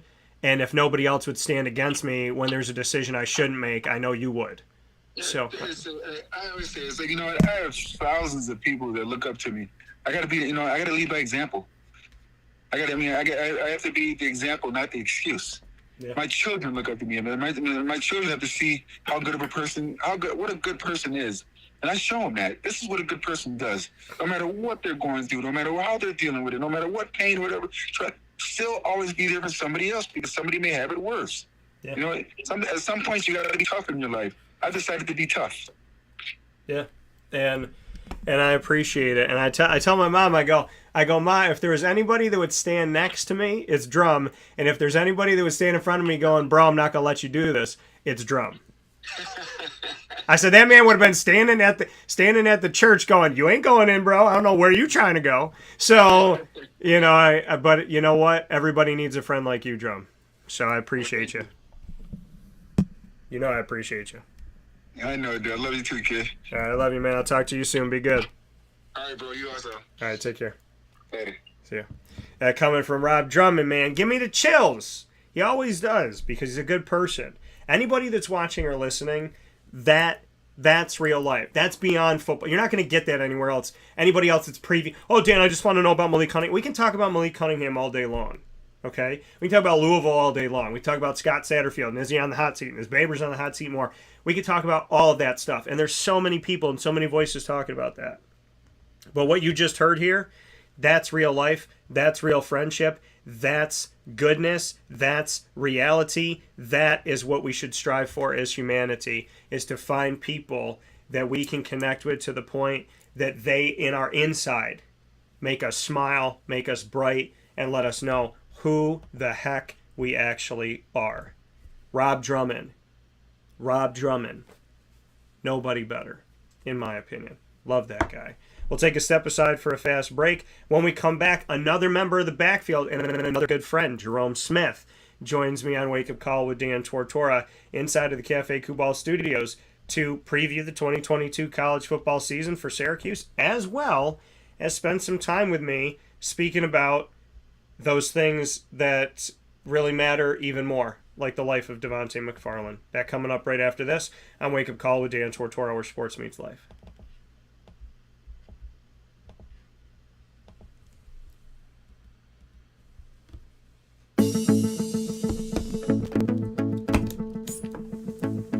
Avicoli's, located on the corner of Route 57 and Wetzel Road in Liverpool, New York, has been your trusted neighbor for decades. Located just steps from Liverpool High School, we're happy to have the Liverpool Warriors on-site, on-location broadcast at Avicoli's through Wake Up Call with Dan Tortora every single month, featuring student athletes, coaches, and administration throughout the year from Liverpool High School. Head out to Avicoli's today on the corner of Route 57 and Wetzel Road in Liverpool, New York, open Tuesday through Sunday for lunch, dinner, and drinks. We'd love to see you out there. And of course, you can call them at 315-622-5100 for takeout, delivery, and catering. That's 315-622-5100. And also find them on myavicolis.com. That's myavicollis.com.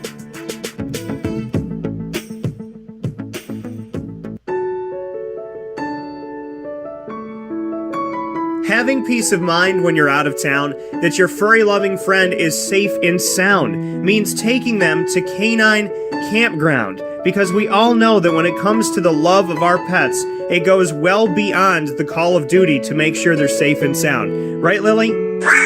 So take a ride to 242 Johnson Street in East Syracuse, New York, and see Canine Campground and where your dog will be staying, in the classic cabin, the executive cabin, the grand cabin, or of course the luxury cabin, because if you know Lily, you know she loves luxury. Now you don't have to wait to the last minute to find a family member or a friend that'll take your dog for a few days. Call Canine Campground at 315-299-4013. That's 315-299-4013. Their drop-off and pickup times are Monday through Sunday.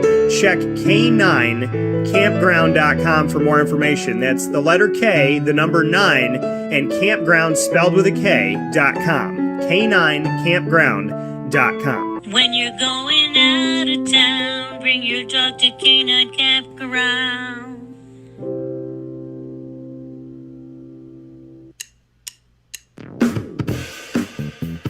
PB&J's Lunchbox, the food truck that you love finding all throughout Central and Upstate New York, now has a street-side cafe. So when you're craving their traditional favorites as well as their out-of-box amazing menu items, you can now head to 663 Old Liverpool Road in Liverpool, New York. Located just minutes from the highway, the Thruway, Destiny USA, and Onondaga Lake Parkway, PB&J's Lunchbox Street-Side Cafe is there for you Monday through Saturday from 9 a.m. to 7 p.m., serving breakfast, lunch, and dinner all throughout the day. Get breakfast for dinner, dinner for lunch, whatever you fancy, including their award-winning grilled peanut butter and jelly sandwich. Find them at 663 Old Liverpool Road in Liverpool, New York. PB&J's Lunchbox, where we love to know what's in your lunchbox.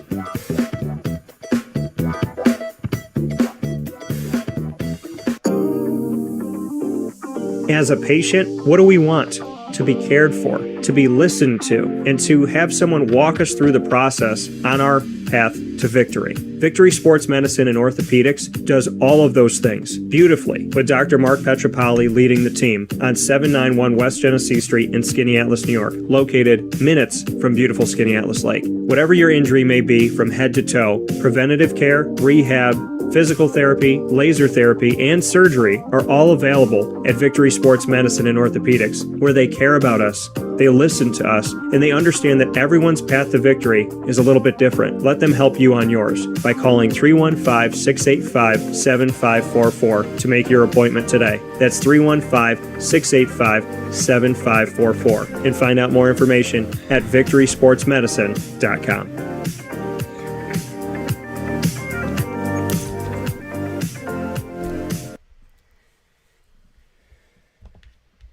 Welcome back here to Wake Up Call with Dan Tortora inside of the Cafe Kubal Studios, hanging out with you where sports meets that thing called life every Monday through Friday from 9 a.m. to 11 a.m. Eastern Time. Hope you're all doing well and enjoying your week here. This is the last week of August as we are stepping in to September, believe it or not, and Syracuse Orange Football season is upon us this Saturday night, Saturday, September 3rd, as Syracuse will have their season opener and their home opener at the JMA Wireless Dome, no longer the Carrier Dome, for the first time ever. And that will be, like I said, this Saturday night, September 3rd. So I'll be there. God willing, you'll be there, and we'll all be hanging out together, seeing this game. And I can't believe we're back at it, but that's how football season always goes. It ends, and then I'm like, what are we going to do with ourselves? And then it feels like within a few weeks we're back at it again. So happy to be back here in football season, happy to preview the football season for Syracuse and so much more with Jerome Smith, and we're going to be honoring the life of Devante McFarlane, which goes above and beyond the world of sports. And as Rob Drummond was just with us a little while ago, you know, having that support and having that love and that connection as well, and showing how things definitely go above and beyond the world of sports. So Jerome Smith here with me to bring us through the back half of today's broadcast of Wake Up Call with Dan Tortora.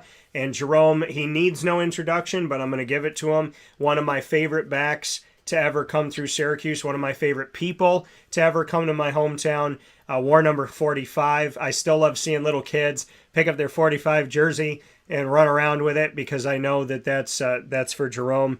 And, you know, definitely not only that, but the fact that we built a friendship over the years. We laugh a lot. We have a good time together. And Jerome was always real with me, always good to me. And I appreciate the conversations we've had on the air and the ones off the air even more. So with that being said, he should always be referred to as somebody I consider to be great, kind, confident, compassionate, and he's always giving of his time. Jerome Smith, I can't say enough about you, but here he is. He's back on Wake Up Call. Jerome, how are we doing today? Dan, what's going on, brother? How you doing? I'm doing well, man. And you know what I love is, and I said this before and I'll say it again, I know you'll laugh when I say it, but when the Beehive, I call it the Beehive, when the Beehive came around in the media, you and I would be laughing, you'd be smiling because you got a big smile. And one of the best smiles I've ever seen, Jerome Smith smile. It needs to be on like a Colgate or a Crest commercial. And what'd you say? I hear you. So Rome and I would be laughing. We're talking. He's got a big smile, eyes lit up. We're having a good time. And then they're like, "All right, Jerome, everybody's here to do the interview with you." And he would literally turn from me, and his smile would turn into a straight face, stone face. The camera lights would come on, and Jerome was serious, and I called him 3 words Jerome. So if Jerome gave you more than 3 words to answer your question, I believe he likes you. And if he gave you the serious face, I think it's something else. But I'll never forget that, Jerome, that you and I would be sitting there laughing, leaning up against one of the poles at Manly, and then that camera would go on, and you're like, "Bro, when's this over?" So I'll never forget that. Man, can't keep giving my secrets away, man. I plan to be in Syracuse soon again, man. Time in the future, like, man, don't mess that up for me. I won't. They'll be like, "Man, Jerome doesn't say nothing." I'm like, "Oh, he talks to the people he wants to, he does." But and that was, and you're not the only one that did that. Shafe used to do it all the time. Shafe would answer. He would never be mean to someone. He would answer with 1 word, and that would let you know who he didn't want to talk to. And so he would just be like, "Yes, next question. No, next question." But, Rome, man, listen, we've always rapped about a lot of cool things. I'm not going to give any more of your secrets away. I'm going to keep that all tight to my vest. So I got you. But I got to say this to you. My teams are Jacksonville and Dallas. Jacksonville is my team of the AFC. My NFC team is Dallas. And I grew up, being around Dallas stuff. And then Jacksonville's been my team since they debuted in 95. So people that know me, they say Jacksonville. And I always tell them my second team are the Cowboys. Well, the Cowboys are coming to play Jacksonville in Jacksonville this year, and I will be on site at that game in December. So I got to know what your thoughts are before we go anywhere else about your Cowboys and how you feel about the world that the boys are in right now, as I know I'm going to get to see both of my teams this year. Man, I think things are going to get clicking for them this year. I know they just took a big loss with losing Tyron Smith, but anytime you lose anything up front, that'll always hurt you. But man, I think things will click this year. Dak and Zeke's healthy. They figured out what they did with them. Amari. I think everything will work out this year. So I got it. Go ahead. I think the Cowboys get Jacksonville. Jacksonville still got a little bit of time to get things together. Although they got really, really good pass rush. They drafted the young kid this year, and obviously they got the kid Josh Allen on the other side. So I'm sure they're going to be able to push the pocket. So that might be the only battle, losing the left tackle, last week, and then having to face those guys. I gotta ask you though, as a back in the history of the wonderful world of football, is this Zeke Elliott's swan song, and does Tony Pollard finally take over? Oh man, I don't know, man. I know it's a really good competition. I like the compliment. I like the way they compliment each other. I don't want to take one without the other, maybe. Yeah, no, I mean, I think. See, the thing about in fantasy football, Zeke is dropping, and Tony Pollard is rising. And Tony was one of the guys I had at Memphis. So Mike Norvell, who's the Florida State coach now, who's going into year 2.5, I call it, because in the COVID year they only played a few games. And Mike Norvell, to anybody that doesn't know, he's awesome recruiter, awesome person. Just getting Florida State to look a little bit better.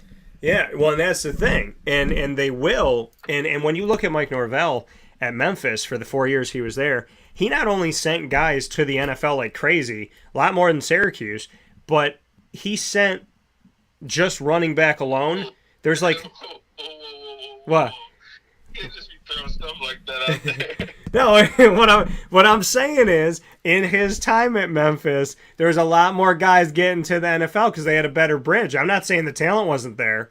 I'm saying at Syracuse, that bridge for some reason is shaky to the NFL in the Dino Babers era, which is tough because to me, there's a lot of guys that should have been there. I know you had your opportunity there. I know that there's other guys like Amba Adetawo and Irv Phillips and Steve Ishmael that I think should have been put in I think they should have been drafted. I think Zaire Franklin should have been drafted a lot higher, but for whatever reason, that bridge has been shaky in the Dino Babers era. And then when it comes to, and maybe a little bit before, and then when it comes to Memphis, I mean, not only are they sending guys to the NFL, Rome, they're sending multiple running backs. I think running backs alone, Memphis has 6 active in the NFL right now, and most of them are starters, which is, and Tony Pollard being one of those guys.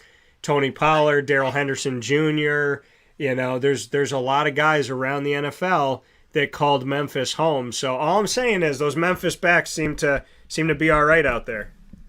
Yeah, I get it. Antonio Gibson, who's in the same division with the Cowboys. He's done it with Washington, right? Yeah, Washington, yeah. I like him. So there's a lot of good out there. So Rome, I mean, to get into Syracuse, what do you think the disconnect is? That, there's been so much I just was talking to Rob Drummond about it, and we're here with Jerome Smith on Wake Up Call with Dan Tortora inside of the Cafe Kubal studios. It seems like in the Dino era, it's been hard to get those guys into the NFL, but Andre Sisco and Afatu Melifonwu and Trill Williams, now granted Andre and Iffy were drafted higher. Trill was undrafted, but Miami seems to love him down there. And I mean, what do you consider to be the disconnect? Because even this past season, right, Cody Roscoe did some good things. He didn't get drafted. Kingsley Jonathan still with the Bills, but he didn't get drafted. And you look at Aaron Service, bunch of workouts with the Packers, but he didn't get drafted. What's, in your opinion, the disconnect right now with Syracuse getting those guys into the NFL? Because I think you can agree with me that they're talented enough to be in a camp somewhere. Yeah, I think, man, sometimes it just comes down to winning programs. Like, if you got a winning program, man, NFL they're going to flock to you with a winning program. I mean, winning games and, guys are playing in bowl games and you're getting a chance for scouts to really come out to your practices and stuff like that. I think it just ultimately comes down to winning games. Obviously I know how hard it is to win games, but I also know, the years that we did win games, guys got drafted in the first round and whatnot. That's probably just the biggest thing. Just got to win games. Well, and that's definitely, something that's been an Achilles heel for Syracuse. As they say, people don't want to take guys from losing programs, but you have been on coaching staffs and you've not only been a player, but you've been an assistant coach and you've been there, coaching up the running backs and whatnot. When a team is individually good, but not collectively good, is that, having been on a coaching staff, do you put that on the coaching staff and say, hey, if we got a bunch of good individually talented players, but we're not winning collectively, do you put that on the coaches? You could be able to point the finger at whoever when it comes to that kind of deal. But, I mean, even if you look at it this year, this is their first time I feel like I feel truly balanced. Like, the offense has finally caught up with the defense, and now the defense is caught up. Like, everything's, matching up. Like, I think it'll be a really good year. Obviously, being able to run the ball with, the backs that they got. And like I said, the passing game, I think, caught up with itself towards the end of the year. And then now you got an older defense. I can remember times we had older defenses back at Syracuse. That's when we played the best, when we had an older defense. Yeah, well, and they say that normally the offense catches on quicker and the defense takes a few years to get right, but in Syracuse's case, it seems like it flipped the other way. What do you like about Tony White's defense at Syracuse? The 3-3-5 seems to be working. Tony White seems to have success since he came in a couple seasons ago. I know you played on the offensive side of the ball at Syracuse, but when you're watching Syracuse's defense and you're watching Tony White, I got to imagine that as an alum of the program, there's some excitement to watching the defense right now. get a chance to put more athletes on the field. Nothing against my bigs, but you get a chance to put more athletes on the field. And again, when you're dealing with 3-3-5, you can bring some different fire zone blitzes and whatnot from a defense point of view. So you'll be able to do a lot of good things with it. Yeah, and offensively, Syracuse has.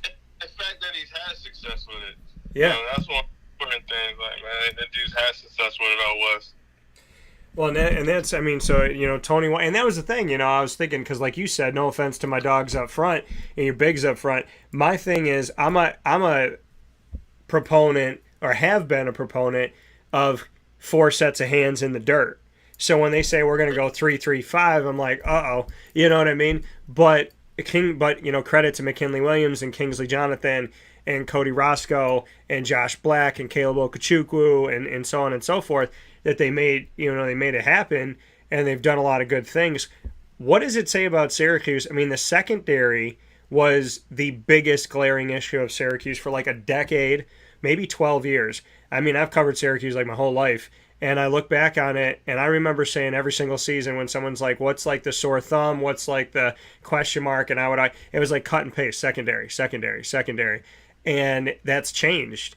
And then Iffy moves on, Trill moves on, Cisco moves on, and they still have these really effective guys, the Deuce Chestnuts and the Garrett Williams and so forth, in Syracuse's secondary. What once was Syracuse's biggest worry is now potentially their biggest strength, and it's what the defense plays to the strength to in the 3-3-5, putting 5 in the back with the rover.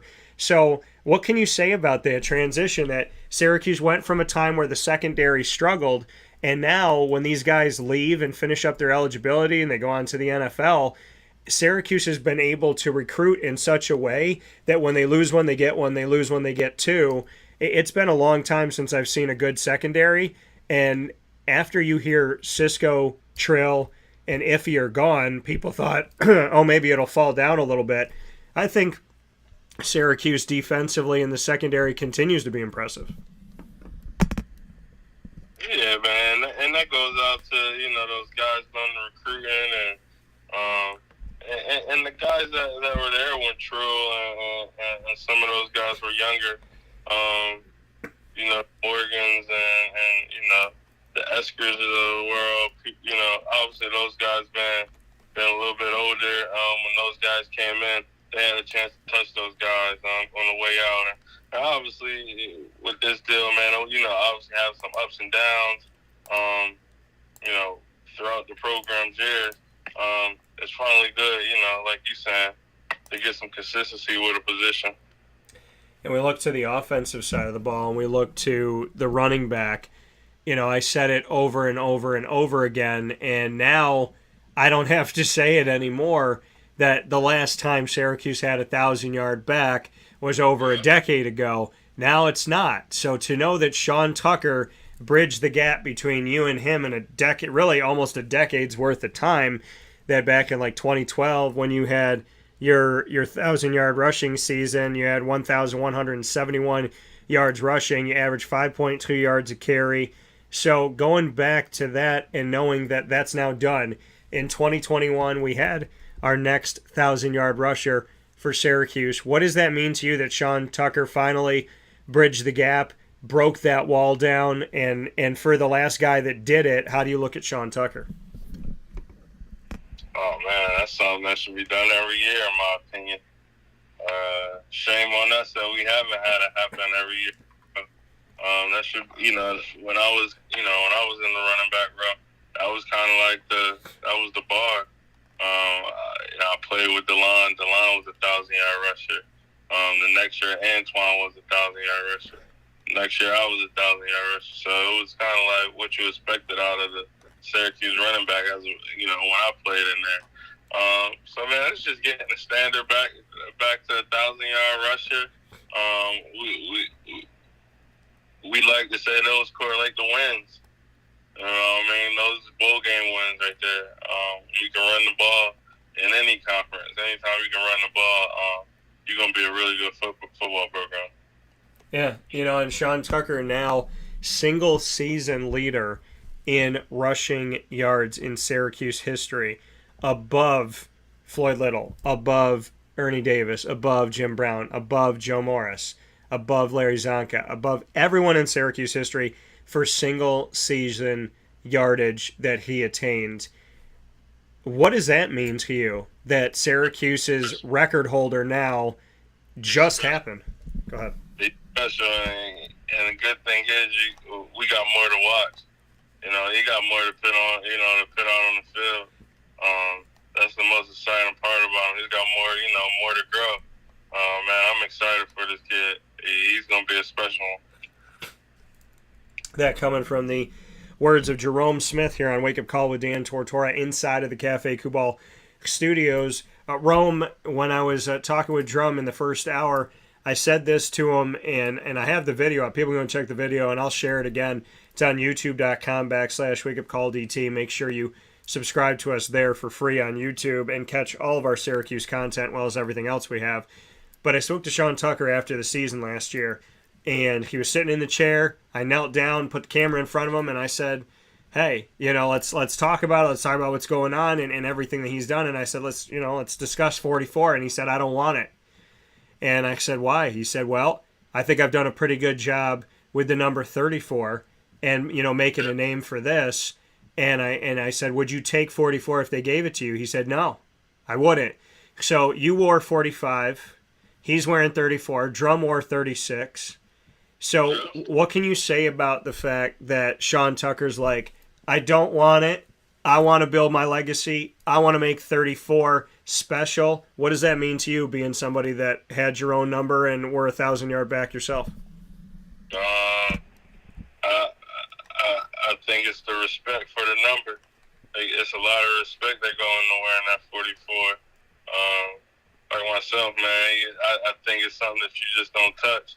I think it's something that you let it stay where it is. Obviously, great for a little. Jim, and obviously the great Ernie Davis. Man, being in that company, I think you just let it stay where it is. And I can definitely respect that. What you're saying? Obviously, like he's saying, man, that dude's a dude with a chip on his shoulder, man. He's telling you, shoot, he's gonna make 34 the best known number. Never come through there, and you have kids wanting to wear 34. So that's hats off to him. So that just shows you what kind of dude you're working with. And nothing against somebody who would take it, but it just shows you that the dude's got a lot of respect for the game.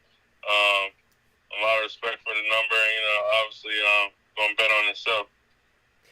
Yeah, and I can respect it too, because I'm all about paving your own way, and that's the thing. Now, Rome, I call Sean Tucker the happy accident, and not because of anything he did. He was working his tail off, but I call him a happy accident for Dino. I think, if you can look at one thing that's kept Dino's job at Syracuse, I think it's been Sean, and I call him the happy accident for Dino, because in 2020, Abdul Adams opted out, Jarvion Howard opted out, and Jawar Jordan Jr. got hurt. Man, that's just next man up.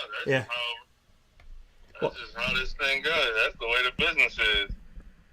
But you look at it and think, how could Sean Tucker been fourth string on that team? No, it's almost like Syracuse didn't even know what they had, but he knew what he had. So what can you say to that? I mean, we're looking at a single-season career leader in rushing yards in all of Syracuse football history, decade upon decade upon decade upon decade, and he was a fourth-string running back.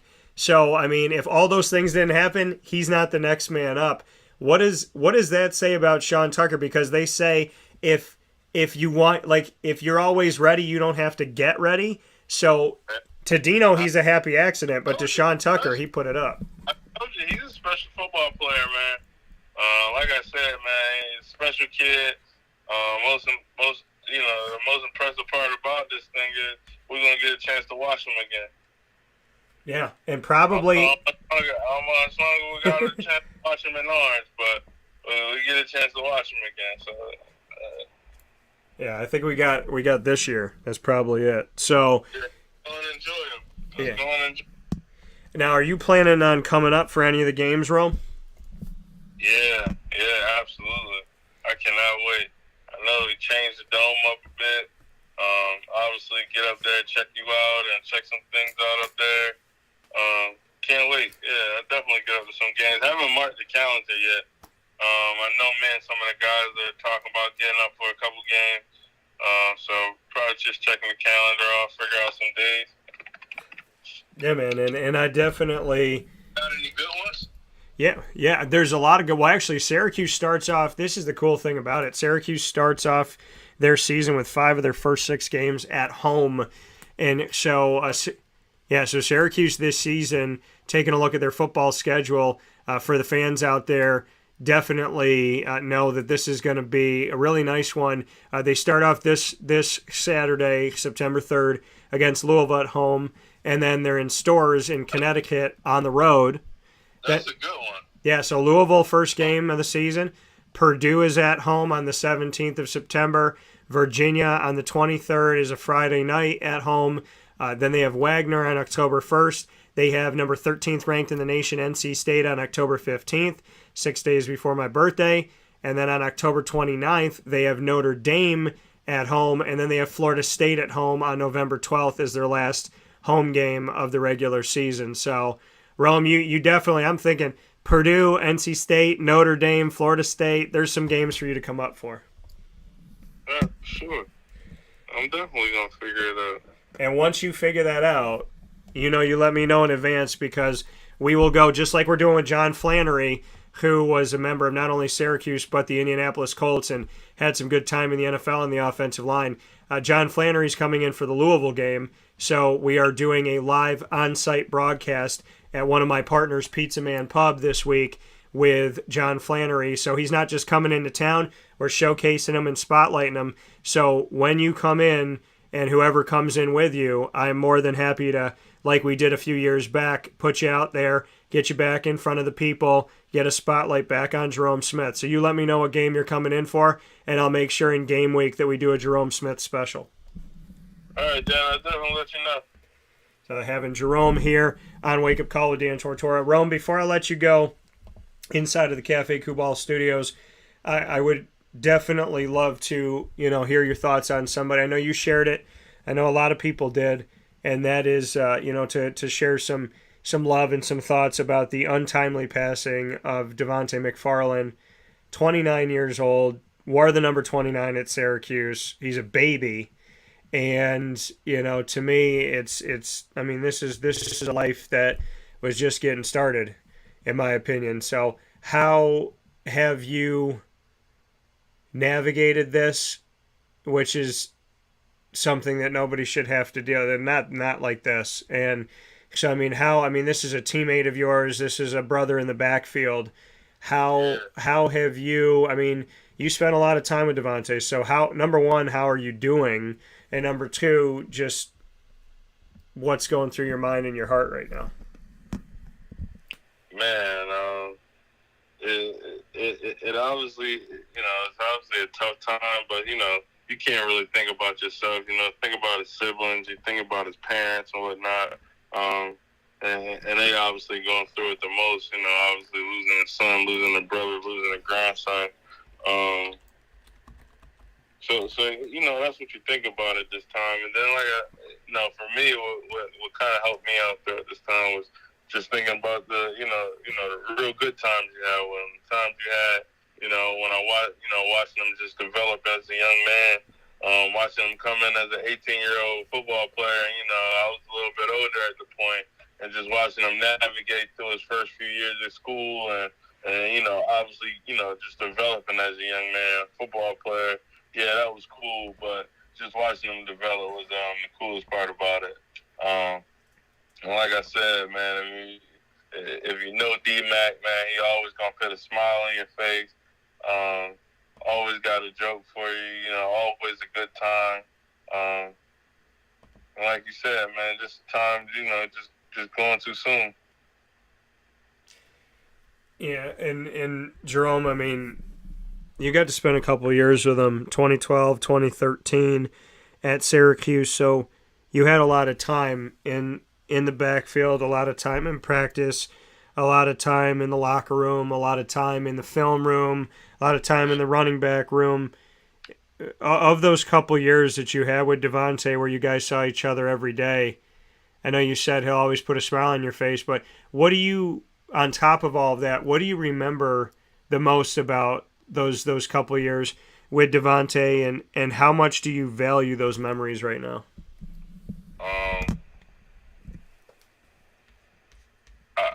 I think one thing about him, just his true compassion. Like, he was just passionate about what we did, and passionate about the game, and really, really, really confident, and just wanting to put on. He always wanted to put on, and you appreciate that nowadays. You appreciate the way he pushed you, and he made me into one of his biggest competitors, but also one of his biggest supporters. So it changed the way you looked in life and the way you competed for a job when you were also teaching a guy. So anything you taught a guy, he pretty much was a representation of you. So I always just think back to his coming out party against Florida State.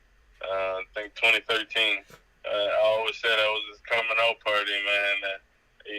Just think about some of the nervousness of him before the game, and to having a really good game, and just finally having watching him get that weight off of his back that told him that he could do this. So man, just always watching him grow, like I said, was probably the most rewarding part of this whole thing.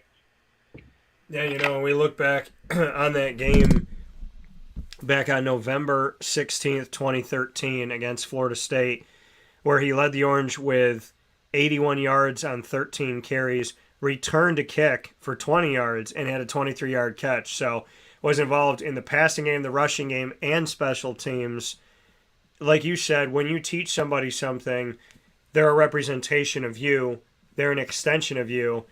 How do you live in a world, Jerome, where you're fighting against that person for the job, and at the same time, you're teaching that person, and if you teach them well, then they're going to compete well for the job with you. Some people don't want to do that, right? Some people don't want to help you and train you because they don't want you to beat them out. How do you look at that, where you have Devante under your wing, and it's like you're teaching him, you're training him, you're helping him, and knowing if you do a good job, he's going to push you, maybe take your job, maybe take a carry away from you, maybe take some time away from you. How do you live in a world of balance where you're the teacher and you're in competition with him? And I know that you're a good person, and I know that they don't make them all like you, Rome. So I know that you're definitely a positive guy. But how did you deal with that? Because we've never talked about being in a room going like, hey, I got to teach these guys, and if I teach them well, they're going to be a pain in my butt. Oh man, how long you say I stayed with them? What'd you say? They started to get really good, so I left school. They started George, Ashton, and Tyson, and Adonis. Those guys started to get real good, so I had to leave school. I feel you on that. I got to ask you, man, because I feel like this was a swing and a miss for Syracuse, for coaching staff. Adonis, to me, the human wrecking ball. When you were that nice 1-2 punch with you and Tyson, when you and Prince were working together and y'all were going to the New Era Pinstripe Bowl and making some hay and whatnot, I thought when you finished and Tyson was still there that it was time to see what the 1-2 punch looked like with him and Adonis. But when the new staff came in, they really didn't utilize Adonis. Do you think that was one of the biggest, like, I wish I would have seen what it could have been type of things? Because, in Marvel, there's the Marvel Cinematic Universe and this multiverse where different things happen in different places. I want to believe in some multiverse universe somewhere else, Adonis was actually given the ball, because I feel like when you left and it was him and Prince, I thought that was going to be something really special, and I don't think they utilized him enough. Man, that dude from Colorado can play football. Adonis and me Moore can play football. I would love to see what would happen, if they got that guy rolling. Yeah. That was a heck of a football player.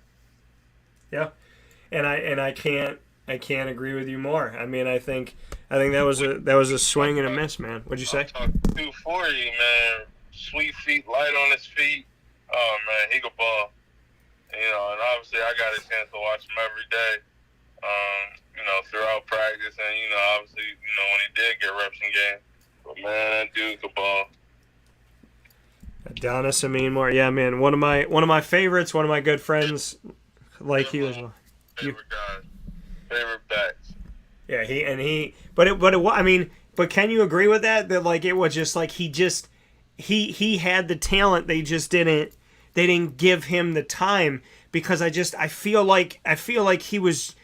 When they finally gave him the ball, they let him get in. They let him be a decoy. They let him be a wrecking ball on the goal line. They let him run out the clock. I mean, he was the first guy in a long time I saw run the clock out on somebody.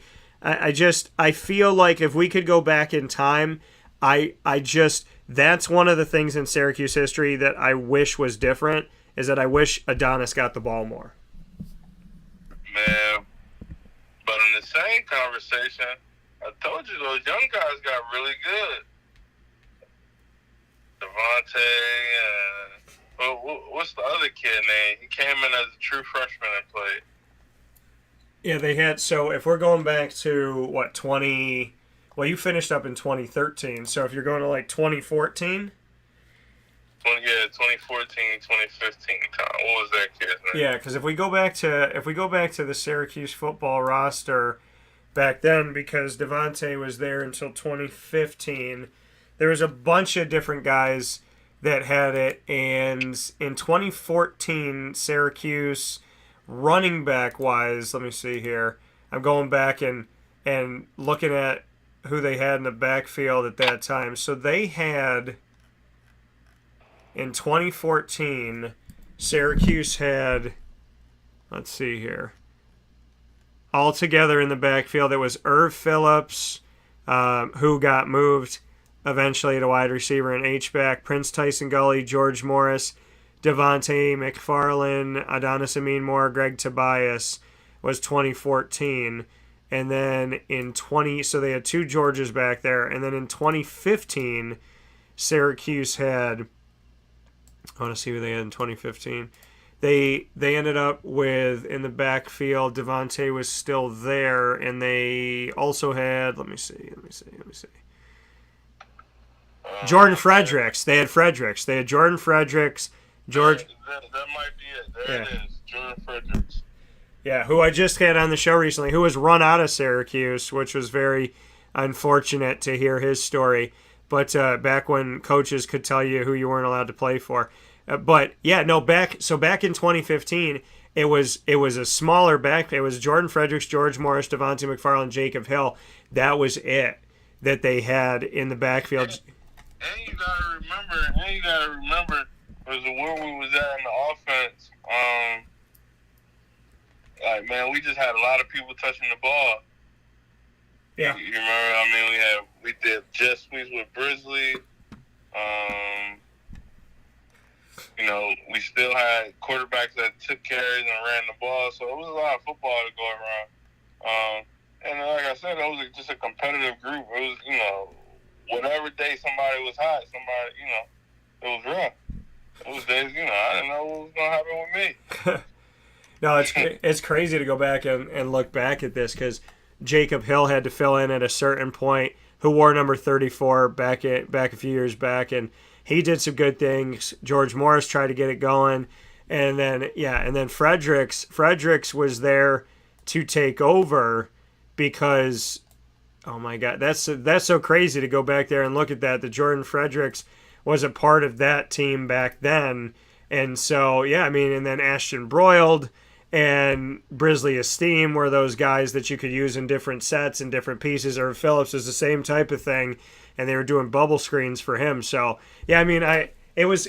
You're right. Terrell Hunt. Then you say Mahoney. Zach Mahoney had to fill in for a while there. So however that went. Yeah. So there's a lot of footballs. Yeah, man. That was. It's crazy to go back and look at that and look at those teams, because it was really you and Prince for the longest time, it was you and Prince finally got it going and then stuck it out together. And then after you finished up, there was like 6 backs, like I was talking about, and then there were 4, but there was really no true starter in 2015 when they had those 4 guys in the backfield. So it was just kind of a different world because you commanded it, and then Prince tried to pull some of that from you, and then you guys both ended up getting 1,000 all-purpose yards in 2012 because Prince got it with rushing and receiving. And so you were able to do that, and then there was a lull after that in between as they tried to find somebody, and Adonis, who also wore number 34. So, just that number 34 has been worn pretty well by some dudes before Sean Tucker got it. Now Sean's working with it, but don't forget my man, the human wrecking ball, Adonis Amin Moore as well. So, got to show love where love is due. With Devante, final note here, Jerome, for the world to have known him from afar and you get to know him up close, what are you always going to carry with you with him? I know we've talked about him a little bit, but what's kind of the legacy that you think Devante leaves? Oh, man. For him, the dude was, worked his tail off, became a college graduate, did well on the field, and competed his tail off while he was in Syracuse. I got nothing but good things from him. Obviously, man, you can never obviously feel the hurt that his family is going through right now, and the people closer to him. Just prayers up to them, and my condolences go out to them, and it was a heck of a time knowing Devante, man. All I can think is good things about him. He's a good dude.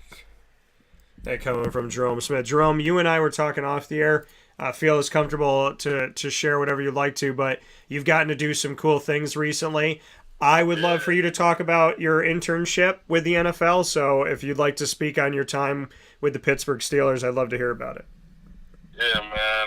The past 5 weeks, I had an opportunity to do the Bill Walsh Diversity Coaching Clinic, and I did mine with the Pittsburgh Steelers. It was a really awesome time.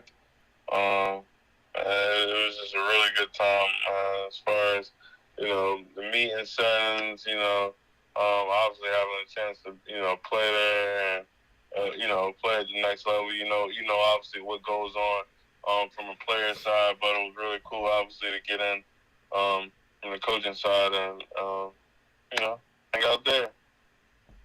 Yeah, and for you, what is the next step? You've been able to coach on different staffs and do different things, so what does the future of Jerome Smith look like, and what would you envision your next step being?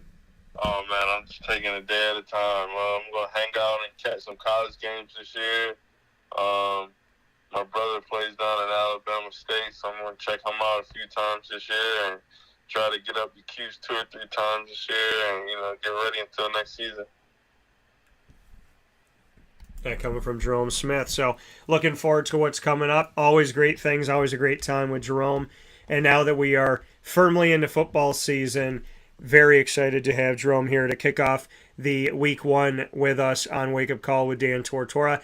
Jerome, they play Louisville at home. Louisville typically has had their number inside of the ACC, even more so when they're on the road at Louisville in Kentucky. They have Louisville at home. It's an ACC game in the Atlantic Division to start off the season on Saturday night. What are your thoughts? Malik Cunningham's going to be running all over the place.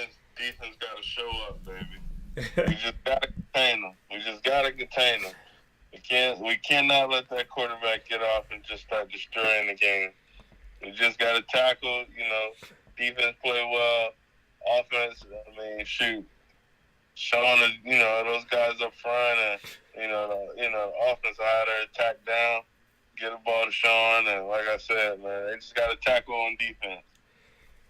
Words of advice for Sean Tucker now that people know who he is and they're going to be gunning for him and scheming for him specifically? Just keep running the ball, man. I don't want to think about that. Just keep running the ball. And what do you see Jerome, what is it about Sean's game, being a back, coaching running backs, learning this game, learning the art of being a running back in the beautiful sport of football? What is it about Sean Tucker's technique and ability and the way he runs the ball that you think is going to not only make him successful for a short time, but for a long time? Yeah, man, I think he got a game that works on every level. Like I said, I thought he was a special kid first time watching him. Super explosive. You get in the open field, he can run past you. But he's also physical enough that, when people come downhill and try to make tackles on him, he breaks a ton of tackles. So, man, a dude that's fast and physical and plays at 100 miles an hour, it's only the ceiling for him. That's all that next level is, just being fast, physical, and more decisive.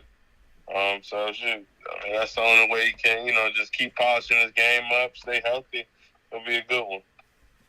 Yeah, coming from Jerome Smith, the wearer of number 45, and one of those people in Syracuse Orange football history that will live on forever, not because of the player he was, but even more so the person that he is and continues to be.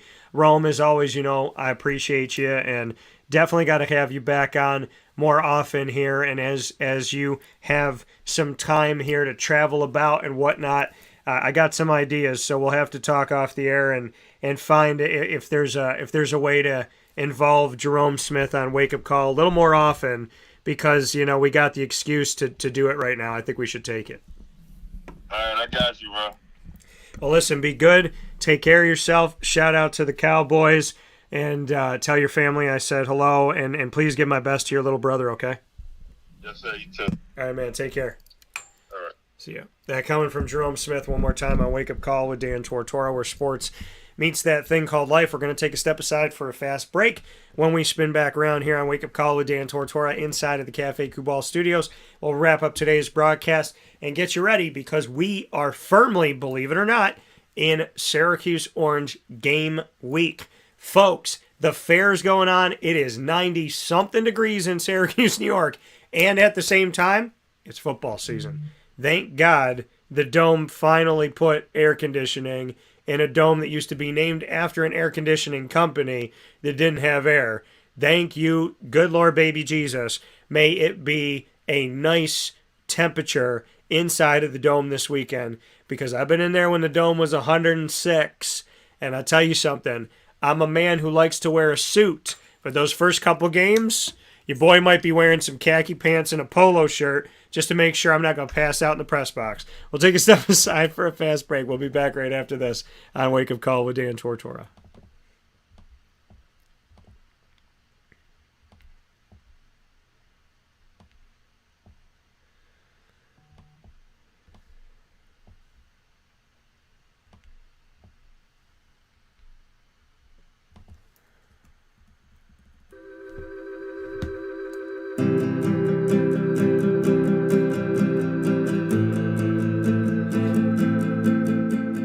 Cafe Kubal offers same-day local delivery of our products, offering no delivery charge for Onondaga County. Shop cafekubal.com for fresh roasted coffee beans, cold brew, travel mugs, and all your essential Cafe Kubal needs. Cafe Kubal, coffee for the soul.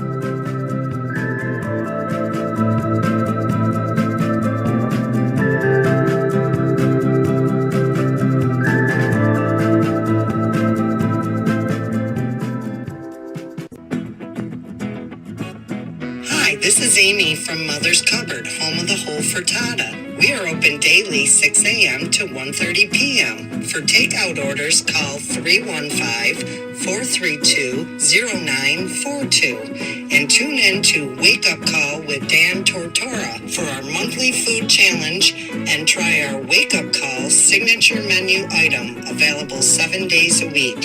Here at Mother's Cupboard, we are Central New York, and it's our honor to serve you.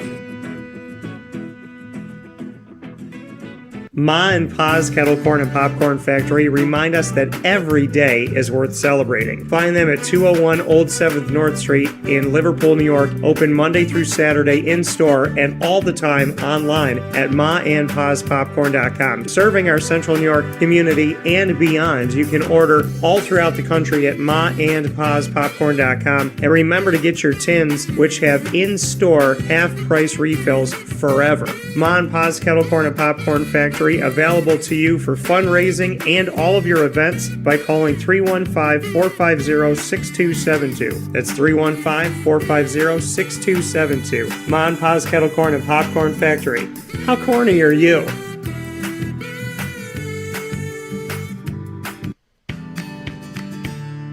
Witty Wicks Candles and Gift Shop, Township 5 Camillus, where you will find handcrafted all-natural soy wax candles over 60 cents to freshen up your home.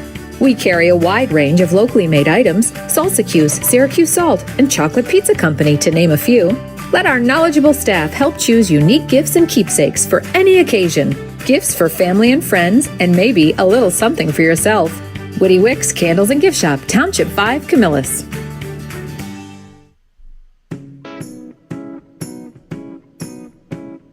In these unique times, there are those in our community that give us a sense of normalcy and positivity. Pizza Man on 50 Oswego Street in Baldwinsville has been here for you for over 35 years and is here now. Call 315-638-1234 or order online at pizzamanbville.com to bring those familiar tastes into your home. And remember to come see our monthly on-site broadcasts centered around the community and our Baldwinsville beats. Pizza Man in Baldwinsville. Any way you slice it, they are always here for you.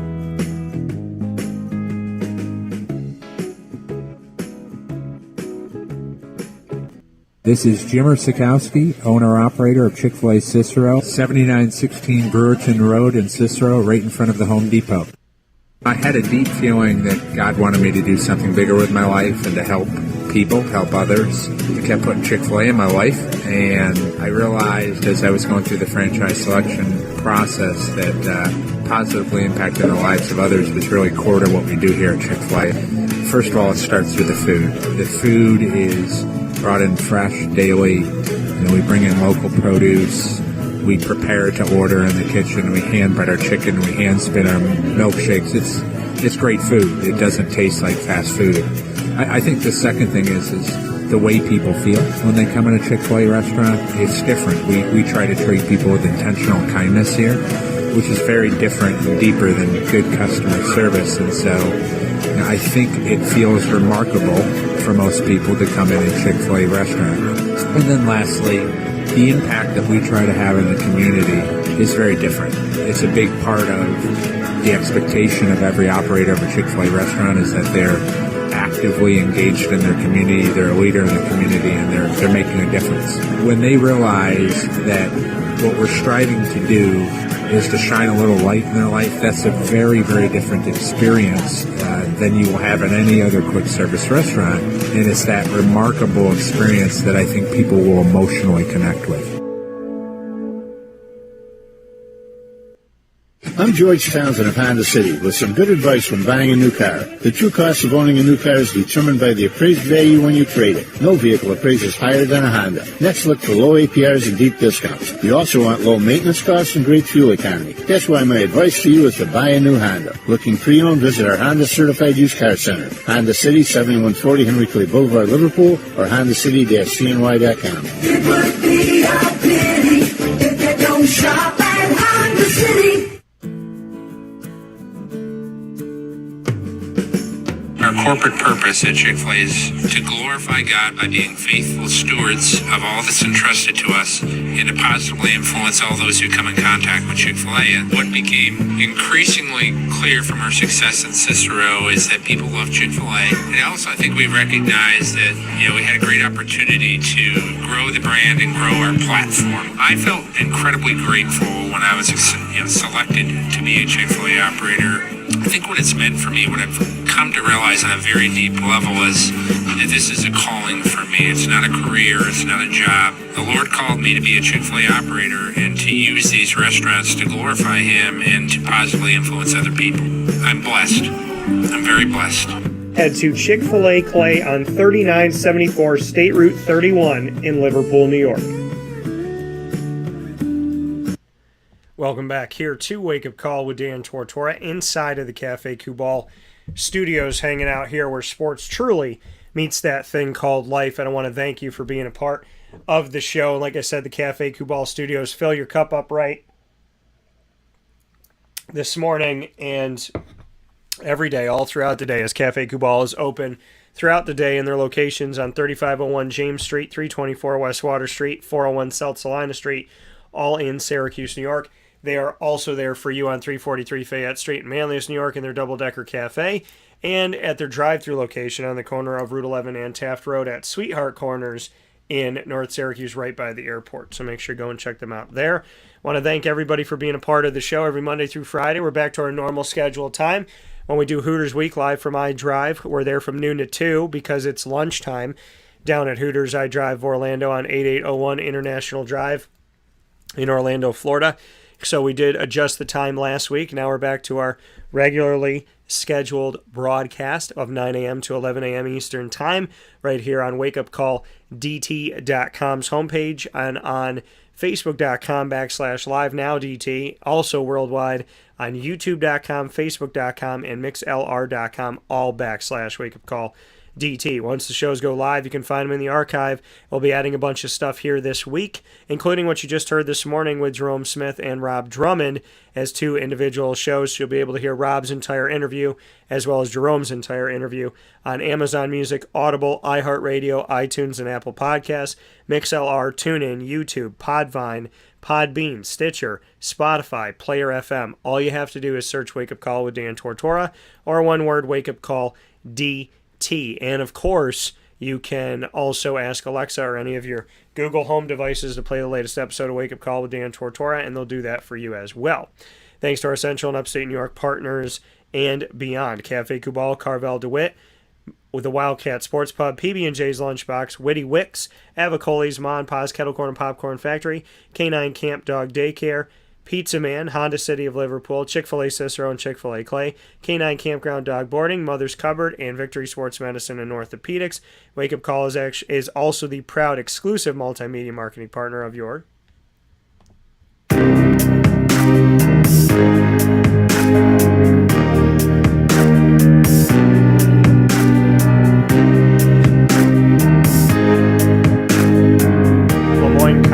Dolphins. It is Fins Up every single Wednesday during Dolphin time on Wake Up Call with Dan Tortora, where sports meets that thing called life. Wednesdays at 9 a.m. marks Dolphin time, and you'll be able to hear every first and third Wednesday AD and DT new episodes featuring Athletic Director Bob Beretta and myself, Dan Tortora. And every second and fourth Wednesday of each month, you hear the Dolphin Dive, which features student-athletes, coaches, administration, as well as future Dolphins and alumni here on Wake Up Call with Dan Tortora, as they have the opportunity to tell their story here like they have never had the opportunity anywhere else. The Dolphins coming to you every single month, including Wednesdays at 9 a.m. Eastern Time on Wake Up Call during Dolphin time. To find out more about the Dolphins, you go to LeMoyneDolphins.com, and to get the archive of all of our Dolphin content, go to the Lemoyne tab on WakeUpCallDT.com, as well as subscribe to our YouTube.com /WakeUpCallDT channel. Fins up, as always.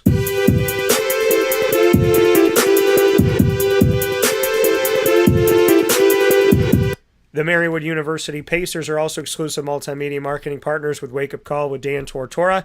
It is Pacer Pride every single week on Wake Up Call, with our Pacer Pride specials airing Fridays to round out the week around 10:30 a.m. Eastern Time on our live feeds. You can get all of the specials with our student athletes, coaches, and administration of Marywood University by going to the Marywood tab on WakeUpCallDT.com and by subscribing to our YouTube channel on YouTube.com /WakeUpCallDT. As always, it's Pacer Pride, and for more information, go to MarywoodPacers.com.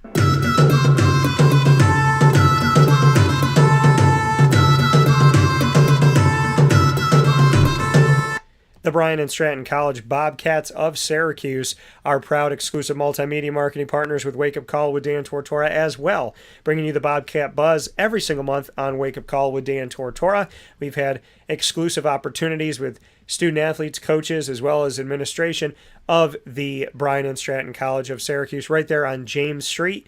And all of our content with the Bobcats is on the BSCSYR tab on wakeupcalldt.com, so make sure you bookmark it and save it. You can also go to our YouTube channel and subscribe there for all of our Bobcat content on youtube.com/wakeupcalldt. And of course, there's plenty more Bobcat Buzz coming up for you this week and this month on Wake Up Call with Dan Tortora before August is over, as the students are back on campus and the soccer seasons are on our horizon, with basketball right around the corner as well. For more information on your Bobcats, go to syracuse.bscbobcats.com, and shout out to my Bobcat Nation. With that being said, here on Wake Up Call with Dan Tortora, I want to thank you for being a part of the show today and kicking off the first week of the 2022 college football season for the Syracuse Orange with Rob Drummond and Jerome Smith. Big shout out to my friends and guests and members of the backfield, and thank them for their kind words on Devante McFarlane and how precious life is, as well as for their laughs. Inside of Ma and Pa's Kettle Corn and Popcorn Factory is what's poppin'. For now, from the Cafe Kubal Studios, this is Wake Up Call with Dan Tortora. You can find me 24/7 on Facebook at Wake Up Call DT, Twitter at Call DT, and Instagram at Wake Up Call _DT. Subscribe to youtube.com/Wake Up Call DT. And as always, God bless.